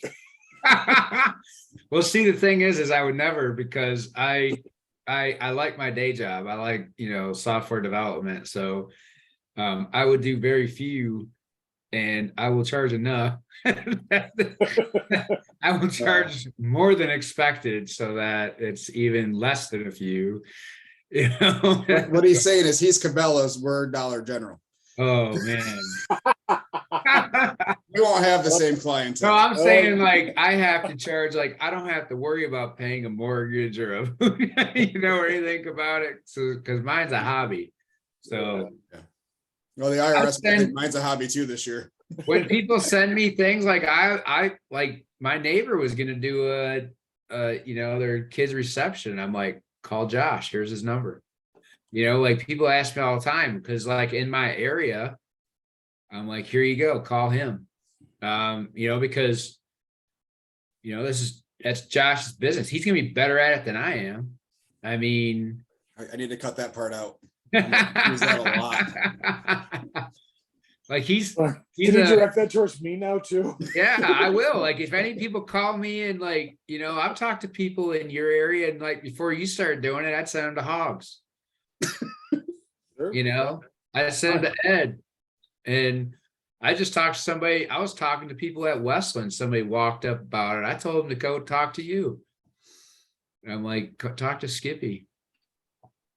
We appreciate it. Yeah. I'm I not. mean, I talk about, I mean, I have, so the pizza guy, going back to pizza guy, sorry. I didn't have my Get a sticker, lot of free plugs. Good. I didn't say his name. Skippy's only friend. Hey, he's been in the business longer than I have. I'm learning. I'm shaking. I mean, learning. No, I didn't have my stickers on me in my trailer, so he was looking for a sticker, and I gave one of yours. Nice. I got lots of Superstore stickers. Yeah, I gave him the 0.0 sticker, and Excellent. when I come back the next week to give him actually one of ours, he's like, "All right, you can put that one up here. I put that one down there on that, so barely anybody could see it because it was just another barbecue sticker. It wasn't your sticker." I'm like, "No, that's like that's the sticker. That's where we get all our products from and stuff." Hey man, Executioner on pizza is an awesome. Oh yeah, we've I done love some. it on pizza. Like when my kids want pizza, I always sprinkle it all over my piece because gives it flavor. I've taken my meat over to 2 different trucks to have them add it to whatever they're making. So a grilled cheese truck, I had a brisket grilled cheese, and then a pizza truck, Nice. I took over pork and brisket. Yeah. I took pork brisket, bacon, and Judgment Day. Oh, And they okay. Oh, it was fantastic. Did you make it yourself too? No, no. Yeah, give it to him to make. I mean, there's a food truck up in the UP. He's got a food truck, he's got a barbecue truck, and he's got a taco truck. He's over on the west side of the UP. But he was using our stuff like in his food trucks. I love it. And I mean, yeah, we're not shy about telling people where to get it. So Mhm. Yeah. yeah. TheBBQSuperstore.com. Yeah. You need to put your label on it, just buy a bunch.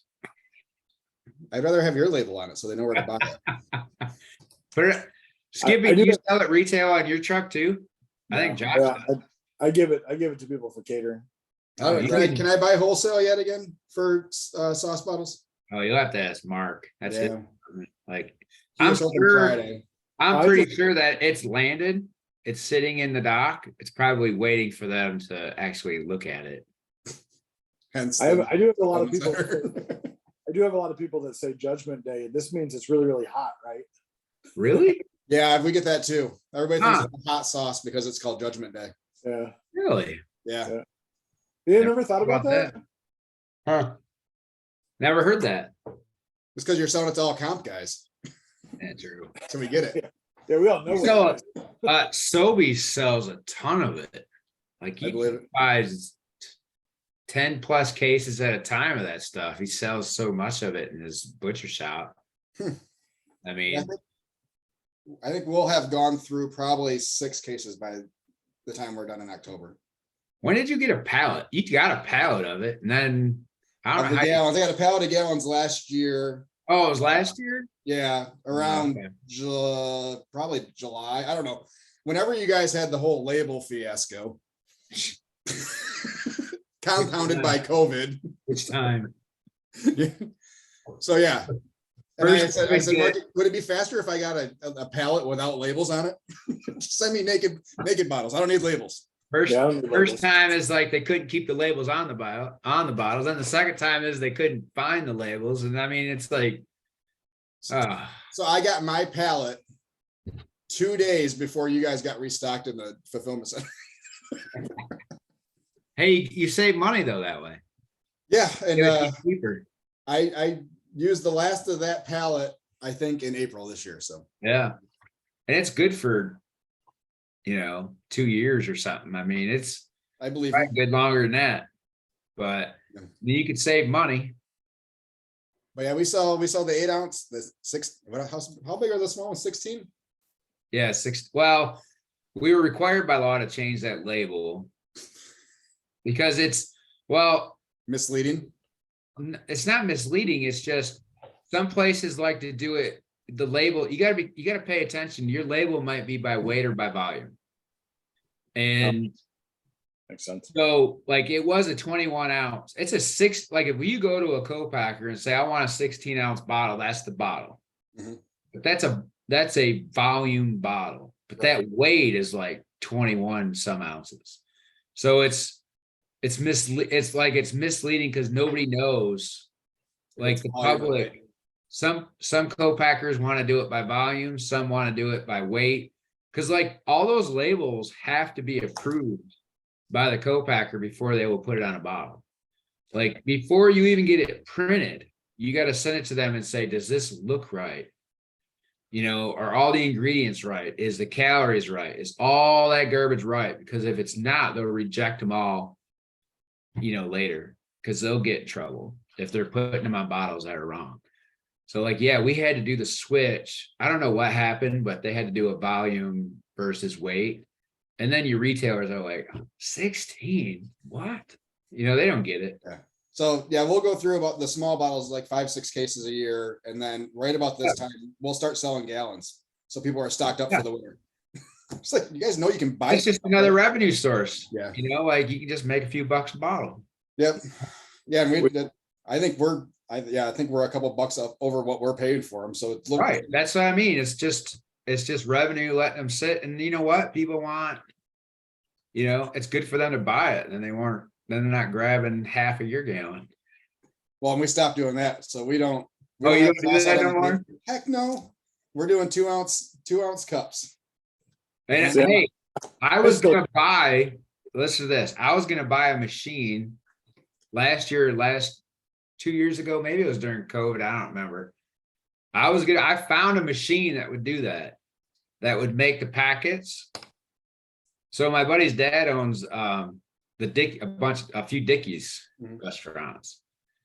So he got one to do their sauces and stuff. And I was like, damn, I want to buy one. So I was gonna buy a machine, but I can't find nobody to run it. I'm like, you're not putting it in my house. I need something to do for the winter. Yeah, maybe I should ship it to your house. Like Josh can make us Judgment Day packets. Like I was gonna do I don't know if sausage. you can afford me, but It'll do rubs too. Like you could do samples and like you don't need that, but like, how would you like to do like a 2-ounce like ketchup pack? yeah. Put your Judgment Day on. Like that'd be awesome. Yep. Yeah, I you mean, Guys, just think though, is you would have to then package those. You would then have to get into the warehouse to ship those. that's fine. I live No, close yeah. enough Yeah, he's only 10-15 minutes away. until they move it to Iowa or whatever. Maybe I can get those people that actually run the machine. I don't know. I'll buy the machine. I just need somebody to stand there and pour the sauce in and run the damn thing. $20 an hour. That's my Yeah. wage. Yeah. You'll have me all. I'll winter. have to sell you the packets back for like $5 a piece, but pay for your labor. Hey, you gotta spend money to make money, Rich. That's right. Hey man, Mark was like, you really want to buy this? I'm like, dude, we're pulling the trigger if I could find somebody to run it. And then nobody would run it. And I'm like, how about you? And he's like, hell no. I'm like, dude, there's a market for these little Judgment Days, food trucks, restaurants. Oh, we would throw them out there for sure. Hell yeah. Yeah, so yeah, we do 2-ounce cups for a pound and one for a half pound, and yeah, we just crank through them. Yeah. We pre-make them. We probably go through 80 a day. So So I gotta ask you guys. I still have the pump out. Yeah. Josh says that just throws money away, right? well, our meat's better now, so I don't think we're going through as much sauce.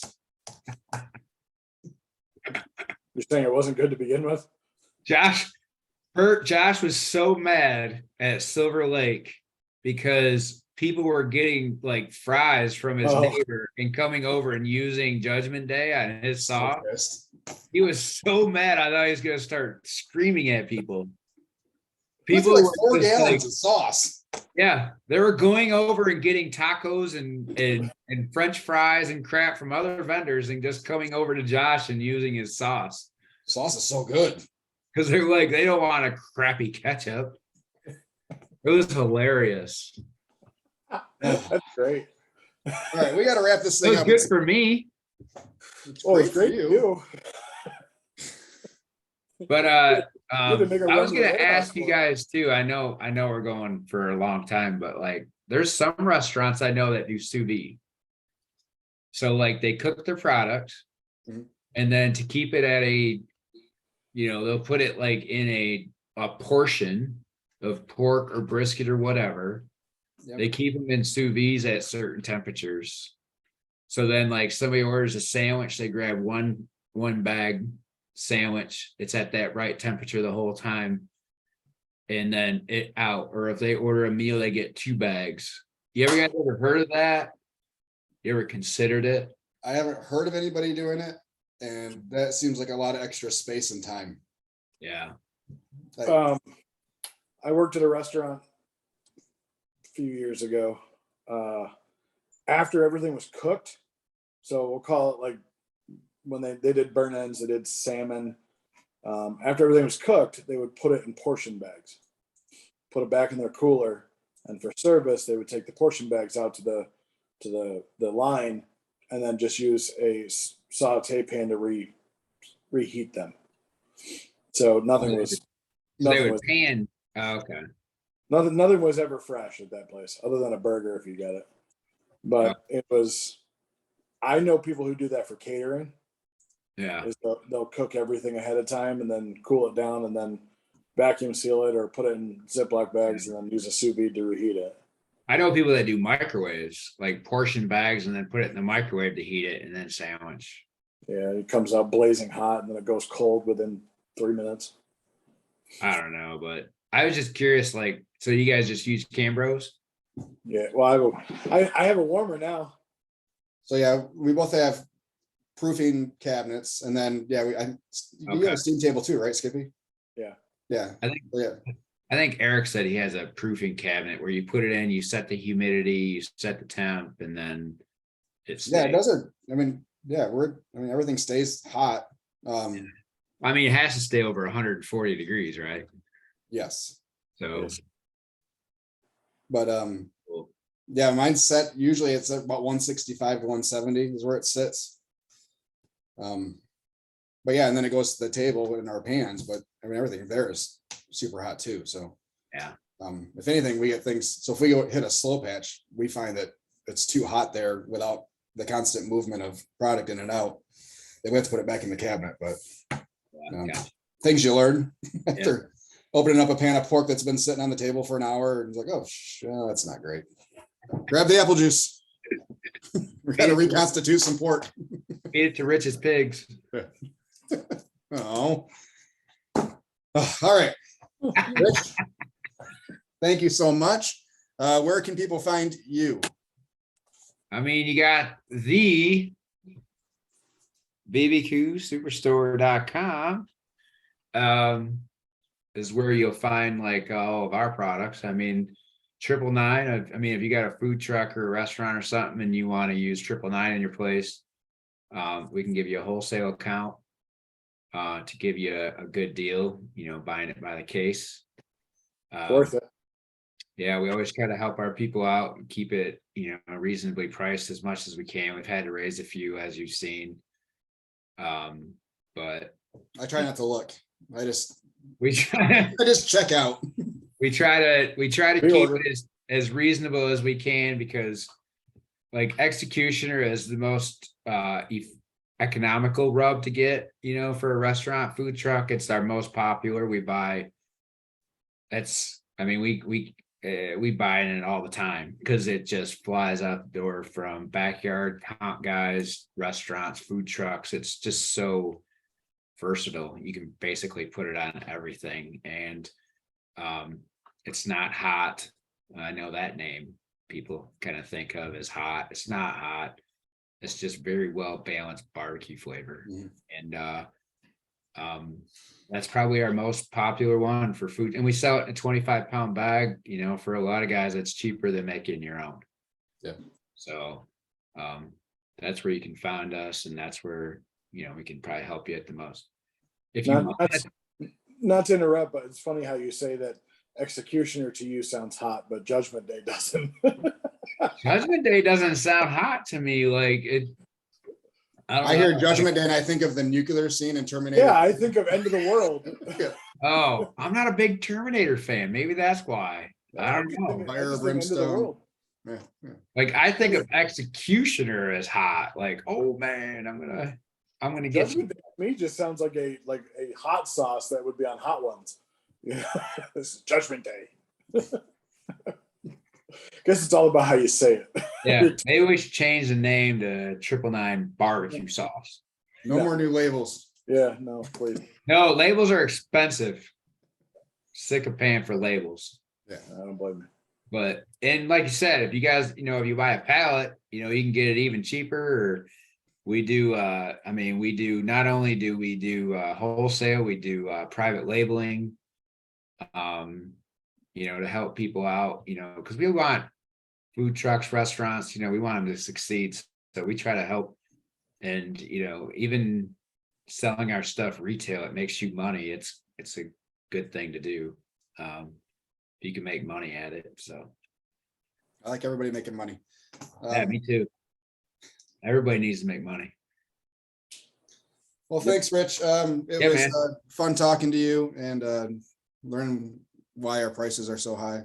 Yeah, I'm gonna go back and Let's, listen to your STFU licensing, special transitory food unit and mobile food establishment segment. So Learning. Josh, just so you know, Mom already commented that it was full of great information. Most of it's accurate. as long as Mama Bert thinks it's good, and we're all set. I haven't buddy. seen her in a while, so all right. All right, we'll talk to you later, bud. All right, man. See you guys. Yeah, bye. Bye.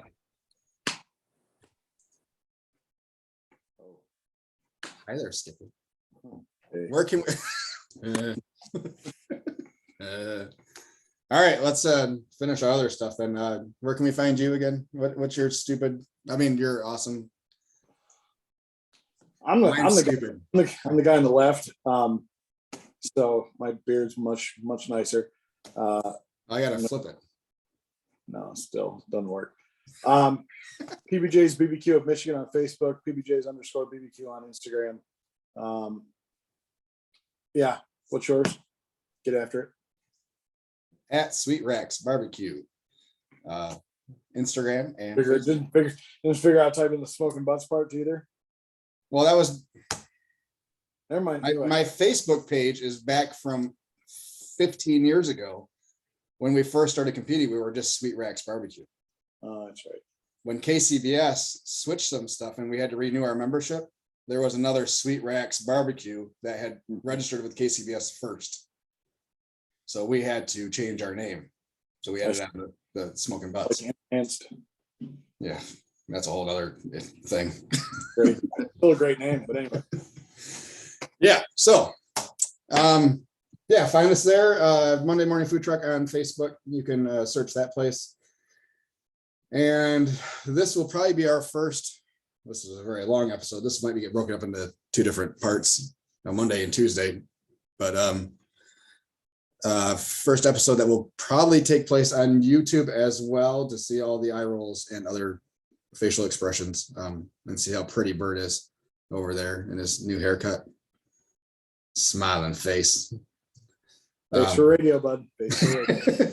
Which should be up also on that same Monday. That will be an unedited version, which you will probably already see because you've already listened to this by the time you've heard it. So, yeah, love you, buddy. Get after it. Have a good week. Gotta go. Bye-bye. Bye-bye.